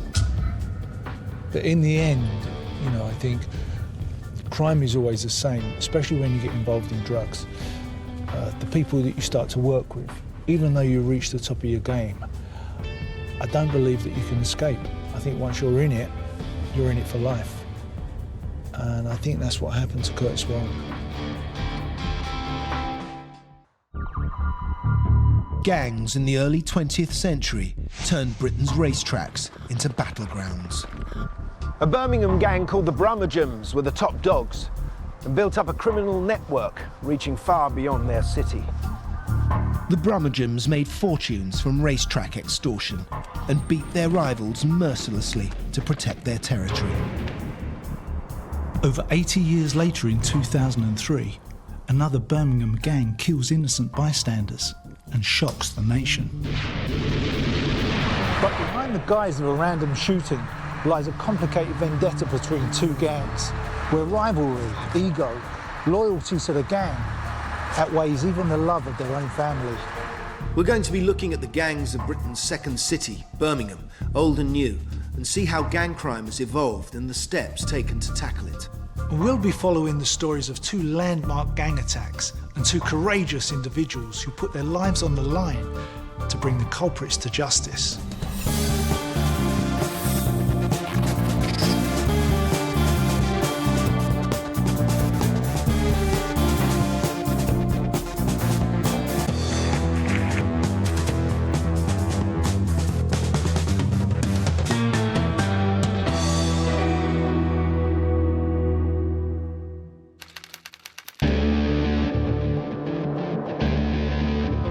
In the 19th century, Birmingham was known as the city of 1,000 trades.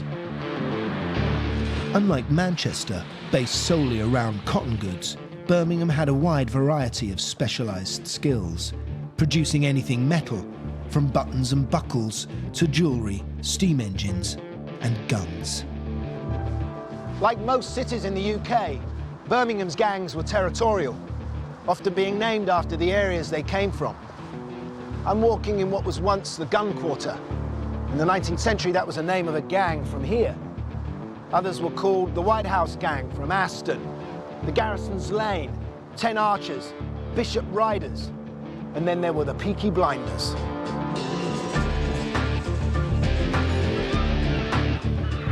During the 19th century, the population of Birmingham swelled from 74,000 to over 630,000.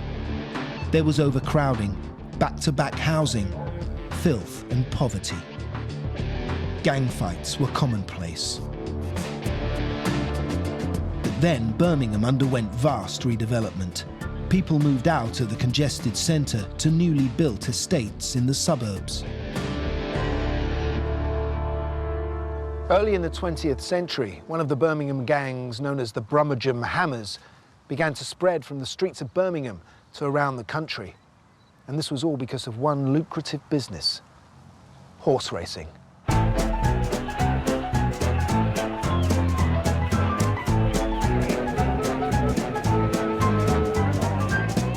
The English have always had a passion for the sport.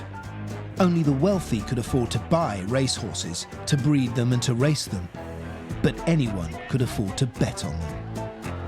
After the First World War, racecourses were the only legal gambling places, with an annual turnover approaching £500 million. They became the playgrounds of choice for a liberated generation.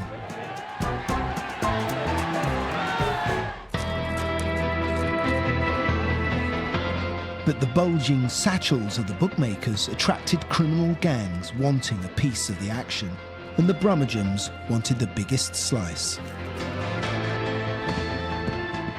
I've come to meet a former member of the Met's flying squad, police historian Dick Kirby. Dick. Gary, delighted to meet you. Yeah, good to meet you. So I suppose the first question is, what did the Brummagems see in racecourses? Why were they here? Well, they saw an awful lot of money. In those days, before the First World War, practically anybody could set up as a bookmaker. Oh, right. There were no real rules and regulations, and the bookmakers just paid out if they could afford it.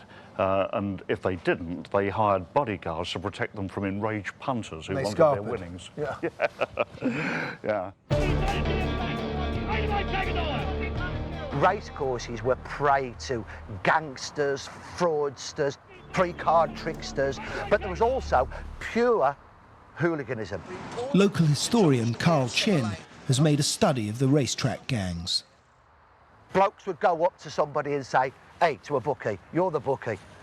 Oh, give us 10 bob for poor old Fred, he's just come out of nick. Right. Poor old Fred hadn't come out of nick. Poor old Alf's just going into nick, give us 10 bob. Or else even cruder, if you don't give me £1, I'm going to turn you upside down. Right. So a lot of bookmakers hired minders, tough boxers. It was might rules. I see. And so whether you were bookmakers or punters, if gangs came along and preyed upon you, you were struggling. And the gang that posed the greatest danger and controlled the most racecourses was the Brummagems. According to a 1922 police report, the Brummagems were mostly made up of convicted thieves of the worst type. These men, they're not your run-of-the-mill fighter who comes out the pub perhaps on a Saturday night, had a few too many, and him and his bloke down the road have had a fallout and they have a set to. They were really violent, nasty men who enjoyed violence.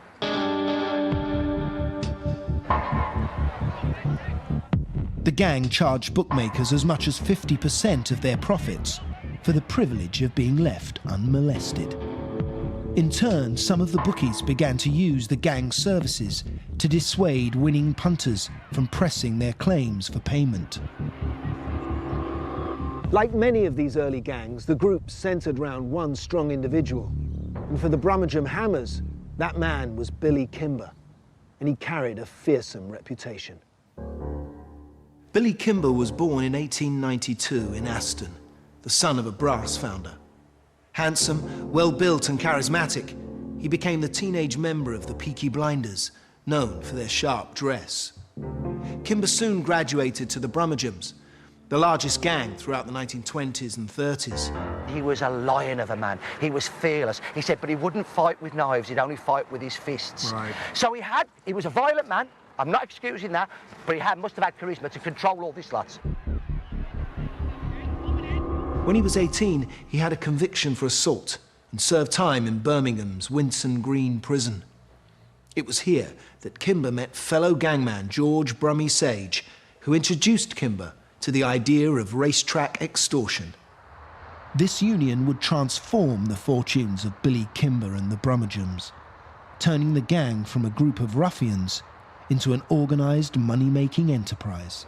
George Brummie Sage was one of his principal lieutenants, and between them had formed alliances with the Leeds mob and the Uttoxeter boys. So they became very, very strong, and what's more, Kimber became very wealthy. The expanding railway network enabled Kimber's Brummagems to travel to race meetings across the country. Doncaster and York, Uttoxeter, down to Newbury and across to Newmarket. What they did, they brought in an organised protection racket instead of the kind of ad hoc arrangements that have been there before, when gangs had just come in willy-nilly, helter-skelter, and scare people. Yeah. So I think for some of the bookmakers, the control of Billy Kimber was welcome because they knew what they were getting. And they would keep the other guys and the other guys away. So they'd keep the others away, and what it would be, Billy Kimber then would say the 5 best pitches at Ascot or Epsom, he would be in with a bookie on 10 bob in the pound. So for every 50 quid the bookies made, Billy Kimber got 25 quid. Then he and his men would control all the other rackets. So they would also have the buckets of water. So after each race, when the bookies got the sponge to clear the writing in chalk on their boards, they would have to pay £0.50 for the bucket of water, £0.50 for the sponge, £0.50 for the chalk. So you add it up, there might be a bookie who is paying perhaps for each race 10 bob a race, 6, 7, 8 races, between £3 and £4 a day. If there's 30 or 40 bookies at a course, it's a good few bob coming in. But despite these huge profits, the Brummagems set their sights on even more. Now their goal was to expand their territory and take over the most lucrative racecourses of all, the ones in the south.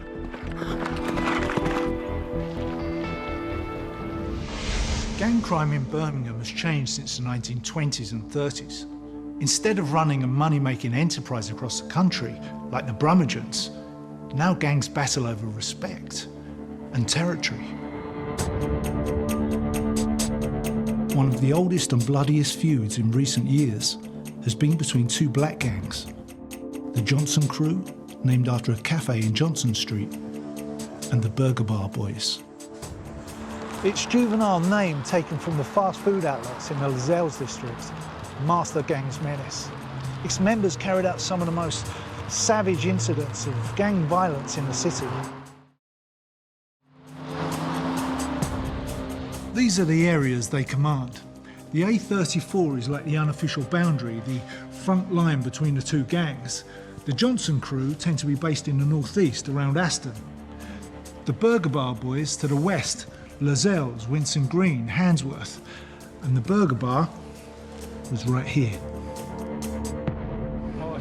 I've come to meet crime reporter Amardeep Bassi, a journalist who has reported on Birmingham's gangs for many years. Just behind us is where the Burger Bar used to be, from which the Burger Bar gang took their name. Right, so it's been redeveloped? Yeah, it's all become offices and apartments and stuff now, but for a long time it was known as the Burger Bar. Just tell me a bit about why gangs started in Birmingham. Well, originally the gangs, certainly the black and Asian gangs, started off as, you could say, almost vigilante gangs. There was a big problem with skinheads and the right wing in certain parts of Birmingham, and these gangs formed essentially to look after their own communities. But in 1981, tensions exploded in vicious race riots. Heavy-handed policing only inflamed the aggression on the streets, as groups of young black youths began to take the law into their own hands. It kind of empowered a lot of the young black kids in that they thought, well, hang on, we've rioted, we've managed to put the police on the back foot, you know, we can show some force when we want to. Eventually, as the right-wing threat dissipated, they kept that organisation together and it became more of a criminal network. As drugs started coming into the community, they used those bonds and those links they had and directed towards criminal efforts instead. Right, so they were making money out of drugs. That's right, yeah. But along with drugs comes profit and territory, becoming a wedge which split the black gang into two: the Johnson crew and the Burger Bar boys. When drugs came, it became a case of, well, you know, who can make the most money, and that's what caused the main split. People who were friends originally became sworn enemies. As crack cocaine swept through the city's poorest neighbourhoods, money poured into the gangs. The rivalry escalated, and so did the violence. In 2002, a series of tit-for-tat shootings between the Johnsons and the Burger Bar boys began when Johan Martin was shot in the middle of West Bromwich High Street in broad daylight. 24-year-old Johan Martin was a leading member of the Burger Bar crew. He happened to be spotted by two female members of a gang which is affiliated to the Johnson crew. Now, they not only let members of the Johnson crew gang know that Johan Martin was there, they also said that he was trying it on with them, in effect. Right. And within about 15 minutes of the phone call being made to Johan Martin's killers, they were there on the scene, in a car, the car parked up next to Johan's car, and shot at Johan while he was sat in his parked car on the high street. But this is unusual, isn't it, for girls to go that far, to be part of a gang and become the perpetrator? That was a first in a lot of ways. For them to actually take part actively in a murder was a new thing. People, you know, hadn't seen that before. But there would be more. And now that girls were gang members, they too could become targets for rival gangs. On the night of January the 2nd, 2003, events would spiral out of control in one of the most callous slayings the city had ever seen. In the 1920s and 30s, the most powerful gang from Birmingham were called the Brummagem.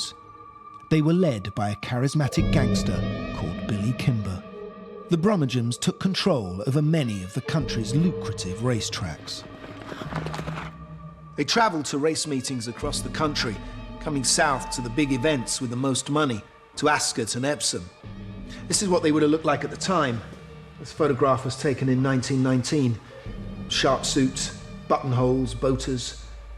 But in contrast to their elegance, these are the sort of weapons they would have used. Hammers and blades, flick knives, cutthroats, bottles. And if all else fails, a revolver.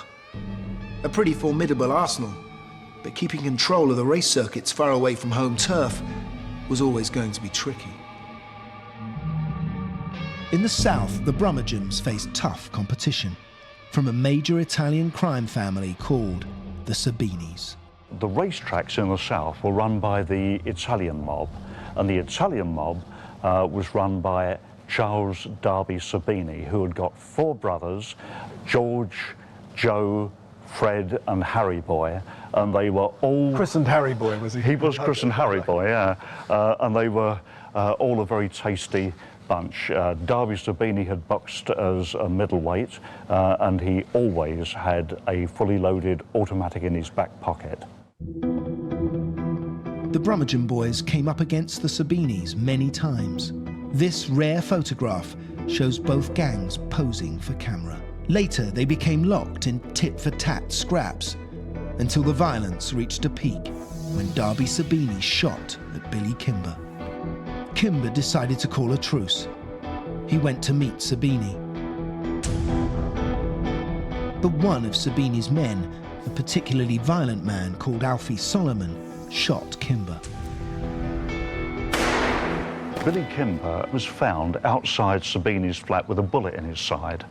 And Alfie Solomons later stood trial for his attempted murder, but was acquitted after everybody lost their memory. Including Kimber? Including Kimber, who refused to give evidence Because anyway. it was the code, I guess. And I guess he didn't want the police involved with anything, did he? No, no. Then, just weeks later, at the Derby meeting in Epsom, the Sabinis attacked an associate of Kimber's with a mallet and bottle. For Kimber and the Brummagem boys, this was a step too far. Their retaliation would be brutal. On the first day of the Epsom Derby in 1921, the Birmingham boys decided to ambush the Sabinis. They left the race meeting early in a charabanc and hid in wait for them at Ewell, a few miles from Epsom. And this is where the attack took place. All right, so this is the London Road. Yes. And our mob would have parked up here because they would have, anyone coming from Epsom would have had to go back that way to London. Correct. Right.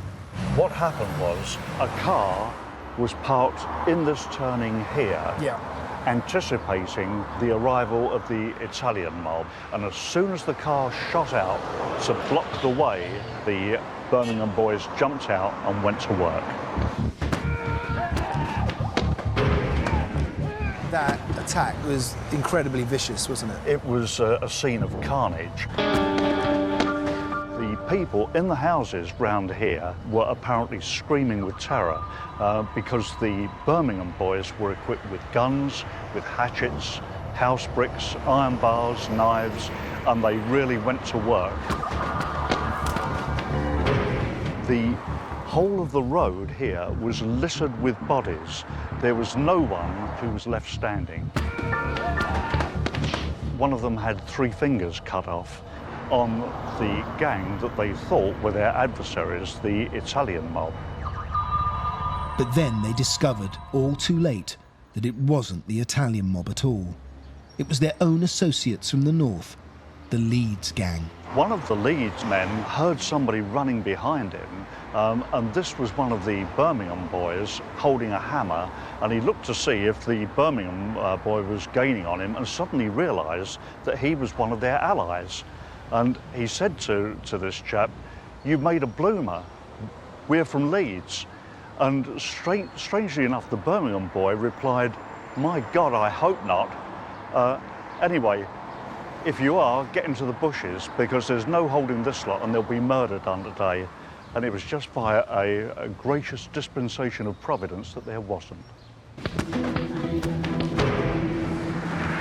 After their disastrous ambush, the Brummagems made off in a bright blue charabanc. Not the most inconspicuous of vehicles if you've got the police after you. And it wasn't long before Police Sergeant Joseph Dawson spotted it parked up outside here, which was then a pub known as the George and Dragon. Why the gang of 28, after committing such a terrible crime and knowing that the police were after them, decided to come in and have a drink here, I have no idea.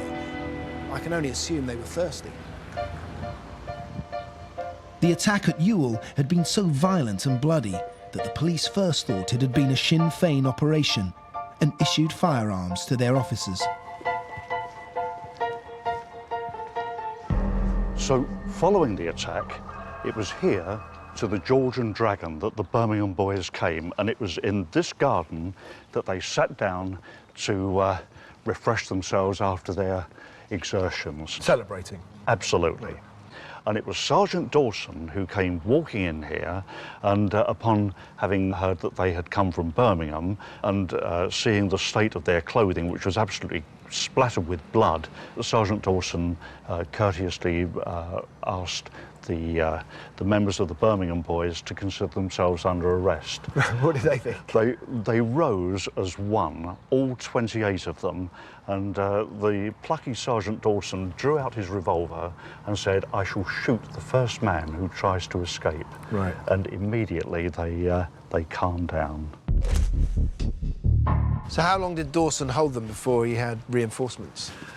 I should think it was quite quick, but it must have seemed like an eternity to him. Dawson was able to hold them at gunpoint until the flying squad arrived and arrested them.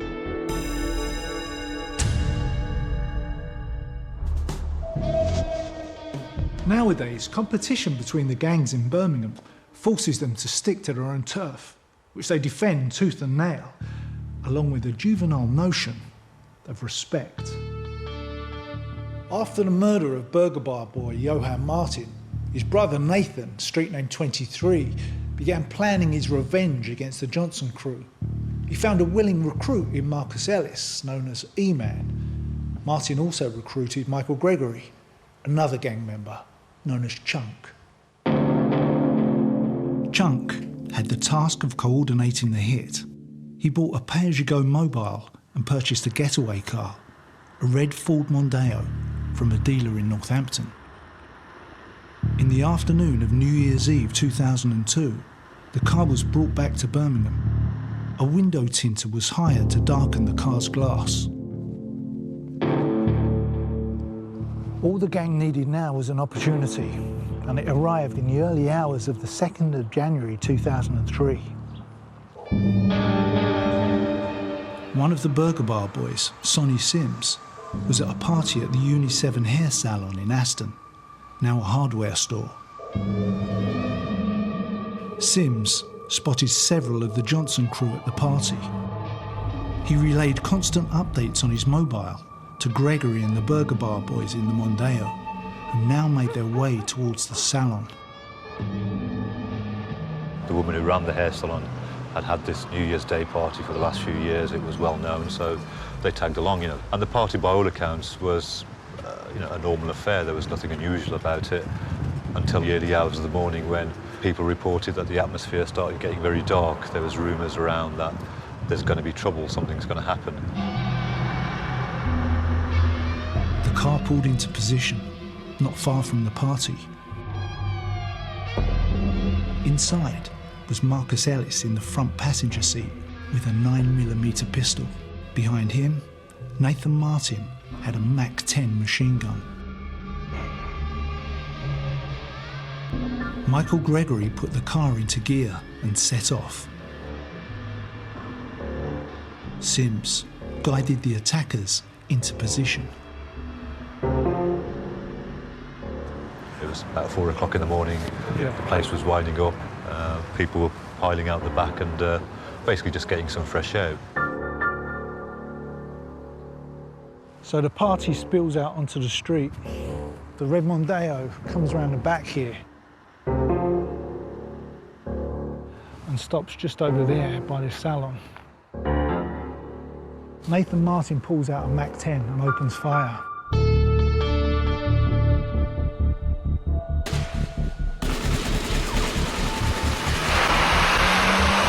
Within a split second, 23 empty cartridges are spewed out from the machine gun. Charlene Ellis was the first to die, hit 3 times. Letitia Shakespeare, 4 times. Charlene's twin sister, Sophie, their cousin, Cheryl Shaw, and friend Leon Harris were all injured. You know what hits me here, right? He must have been, 4 foot away? That's right. When he opened up with the Mac? He was so close that witnesses actually could point, in court, they actually said the shape of the gun. They saw his finger on the trigger, it was that close. They could make out. I can see it, there's not much space here. The car comes through here, the girls must have stood there. There would have been people, milling around here. There would have been, only a little bit of space for that car to come through. And on both sides, there would have been people. And it was literally a case of sticking the gun out the window and pressing the trigger.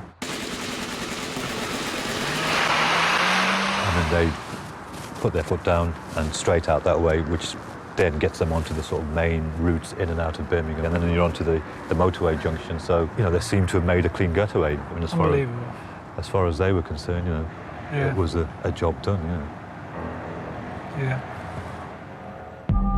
The police traced the car within 2 hours. They found it 4 miles away, burnt out. Much of the DNA and forensic evidence destroyed. But at the scene of the crime, the police found 37 cartridge cases fired from 3 weapons, the Mac-10, a Spanish llama pistol, and another weapon never recovered. What at first appeared to be an indiscriminate slaughter would unfold into one of the largest criminal investigations that the West Midlands Police Force had ever undertaken.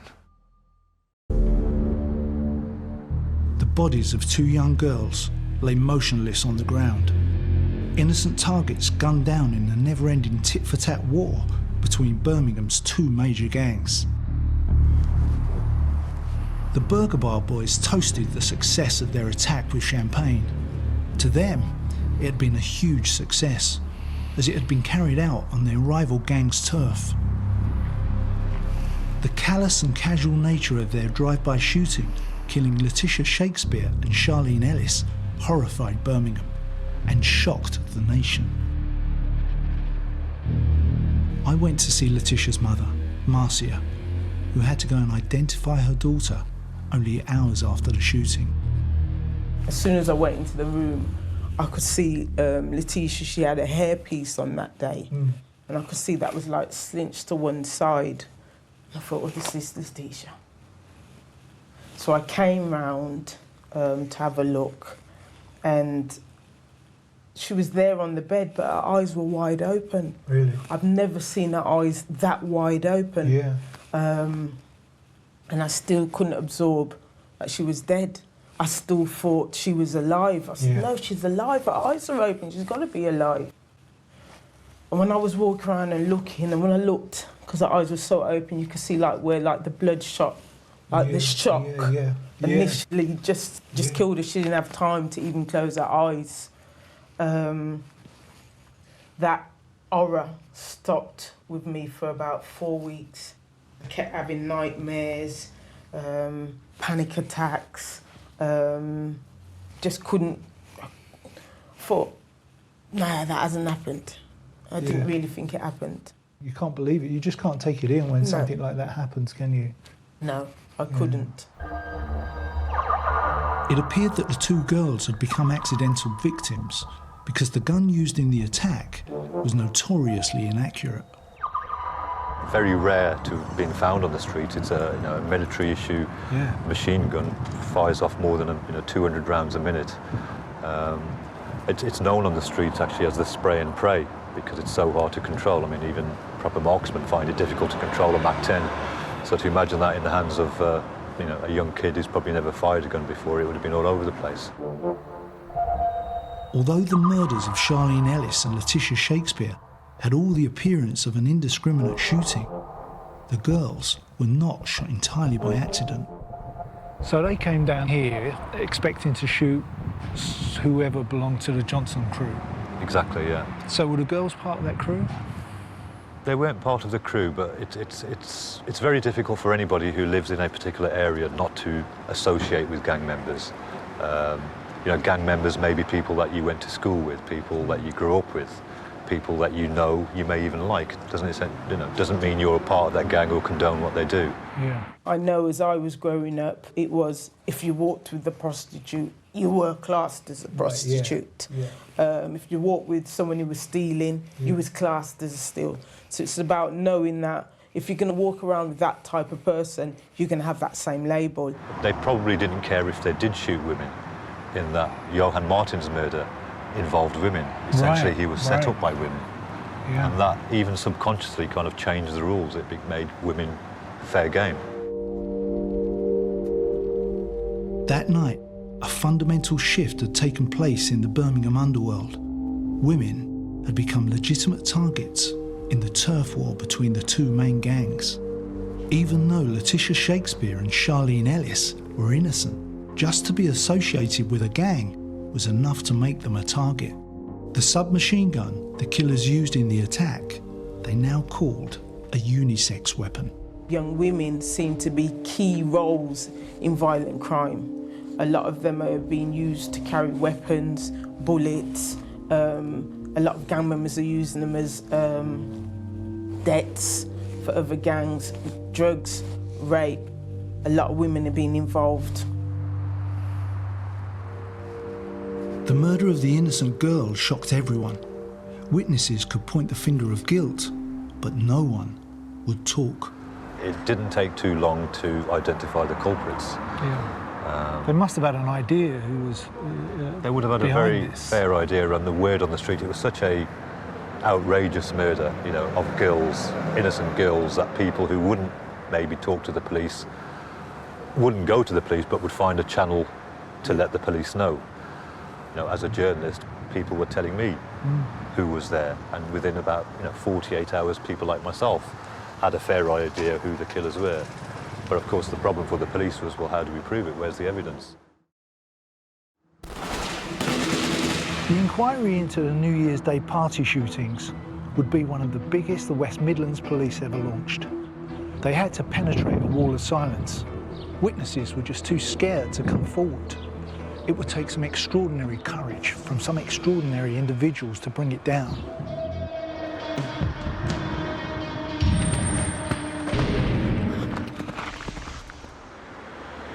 The case of the Brummagem was much easier to handle. Having fled the scene of the botched attack, the gang stopped off here at what was known as the George and the Dragon, only to be apprehended by Sergeant Dawson. He held the entire group at gunpoint until the flying squad arrived.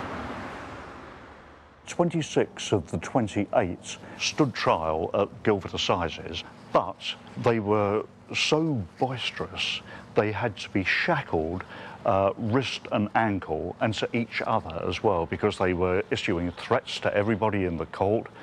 Anyway, 23 of the gang were convicted. Did they reward Dawson? They did.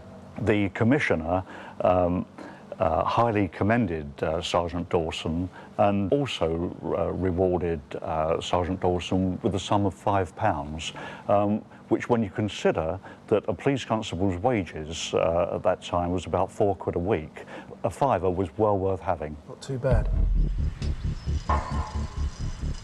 The Brummagems all received sentences between 9 months hard labour and 3 years imprisonment. But they would soon be back to their old tricks, and racetrack violence would reach such a pitch that the authorities had no choice but to drive the gangs out of horse racing for good. The New Year's Day murders of 2003 cast a 2-year-long shadow of silence across the city. The police knew who the 4 gang members were, but now they had to find the evidence to convict them. Witnesses were too scared to come forward. You know, there was probably about 100 people here at that party, and yet nobody, not a single person came forward to give a written statement, which shows, you know, the kind of extent of the distrust here. We've got a major murder, people are shocked, angered, yet they still find it very difficult to actually make that step and go to the police. After tens of thousands of man-hours, having collected 1,300 statements and recovered 40 vehicles for forensic analysis, the police managed to find enough evidence to bring the 4 gang members to court. What happened in the trial? What was the atmosphere like in the courtroom? It was a very tense atmosphere and a very intimidating atmosphere. Gang members, particularly from the Burger Bar, whose members were in the dock, would turn up at court and quite blatantly and brazenly intimidate witnesses. I mean, it got to the point where people would shout things out while a witness was giving evidence. And you could see the visible effect on the witness. You know, the witness would clam up after being spoken to. People, in fact, were prepared to be sent down for contempt of court rather than talk to to the jury. People were being followed as they left the courtroom, including myself. And you were followed? I was followed a couple of times back to my car. I mean, by that stage, I'd written so much about the gangs that they were probably aware that there's a reporter in there who seems to know a lot about us. And it got to the stage where I was being escorted back to my car with a police officer. But there was one witness who had the courage to speak out. His name wasn't given, he gave his evidence behind a curtain. His voice was electronically distorted, and there was a bit of a delay from what he said to it being relayed out to the courtroom. I mean, the whole courtroom was cleared, nobody was allowed in there. The defendants couldn't see who this witness was.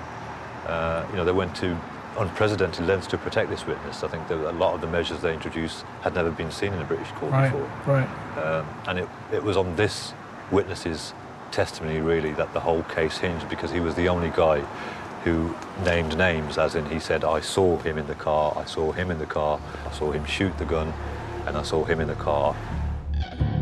Not only did the witness give a detailed description of the killers, he also saw Sims outside on his mobile. But would he be believed? One of the unique things about this witness was he was a gangster himself, and he made no bones about it. He told the court, I am a member, or have been a member of the Johnson crew. I am a criminal. He was currently in jail when he was giving evidence, which brought up all kind of legal problems. The defence were claiming, well, how can we believe the words of a gangster? But the CPS and the police, I suppose, were desperate. This was all they had. Yeah. His testimony was strong, albeit it came from the mouth of a convicted gangster. Yeah. Clearly the jury believed him. Mr. Justice Goldring convicted Marcus Ellis, Nathan Martin and Michael Gregory of killing Charlene Ellis and Letitia Shakespeare. They were jailed for 35 years. Rodrigo Sims was given 27 years.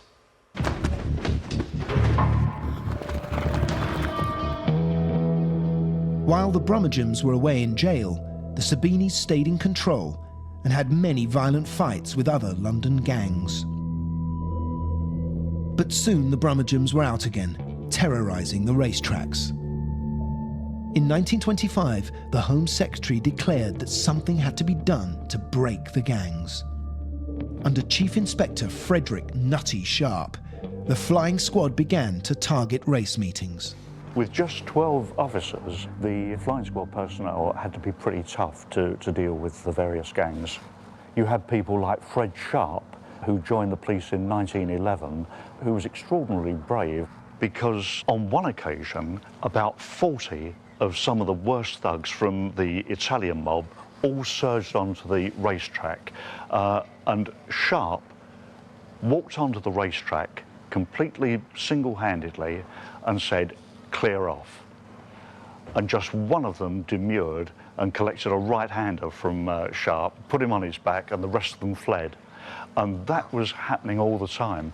Didn't the flying squad have these rather grand armoured cars they'd arrived in as well? Well, these were old tenders which had been purchased from the Royal Flying Corps after the First World War, and they were enormous and ungainly. And they had these bedstead They aerials. did, yes. That's why they became known as the bedsteads, because of the aerial that could be raised or lowered. They were very conspicuous. They were extremely conspicuous. I mean, after the first time they made an arrest, all of the underworld knew about them, so they were used more as a preventative exercise where they were expecting trouble.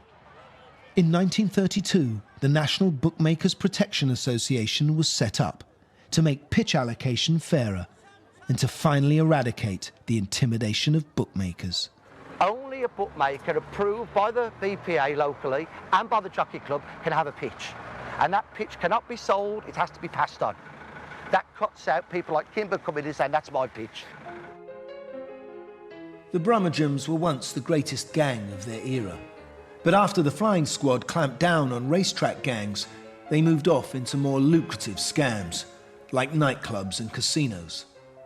The now aging Brummagem were past their prime and losing their appetite for violence. Billy Kimber, their charismatic leader, took one last shot at the Sabini gang before fleeing to America. Gang violence at racecourses has never returned.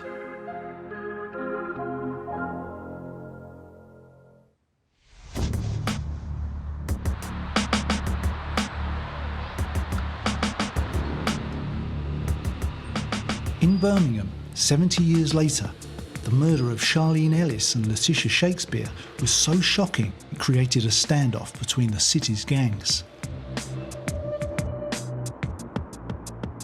So this was the tipping point between the two gangs? You could say so. It certainly awakened a lot of people in both gangs to think, well, hang on, where is this going? What's this leading to? We're killing innocent girls. We're exposing ourselves to the whole country, to the whole world. One of the most alarming aspects the case highlighted was the close interrelationships between the victims and the gangsters who had shot them. One of them was Marcus Ellis, who was actually the half-brother of Charlene Ellis. So they were related? They were related. They were estranged, you could say. They weren't, they hadn't been brought up together, but they were certainly aware of each other.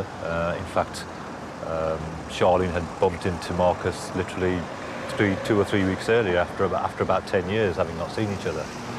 And they exchanged phone numbers. But despite this, Marcus Ellis shot his half-sister Charlene at point-blank range.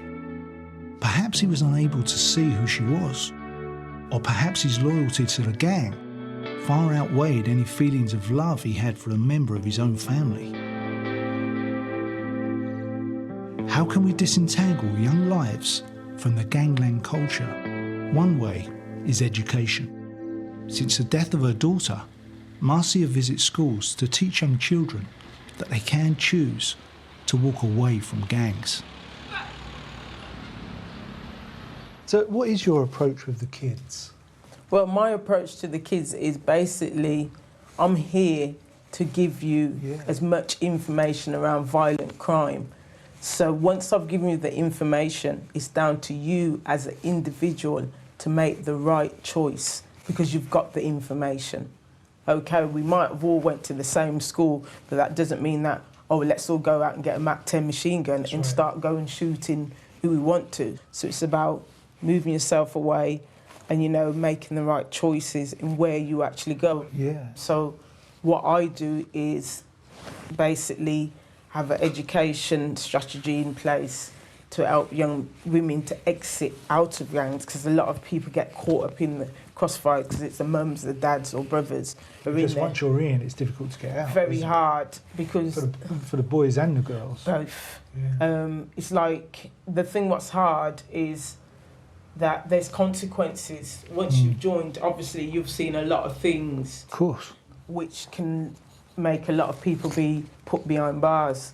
Yeah, so of knowing that you can't just walk away and say, okay, I'm going to live a normal life, you're a threat to them. A lot of people who I know have been injured in actually trying to exit out of gangs. And if you look behind us, this is the presentation what we did today.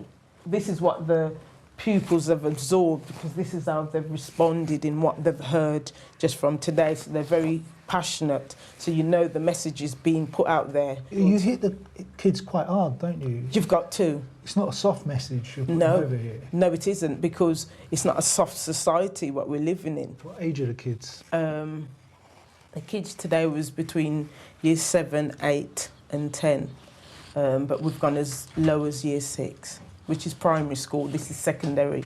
So is the future good? The future's better. With the right support and the right things in place, you can clamp down some of it. You can't do the whole lot, but some of it.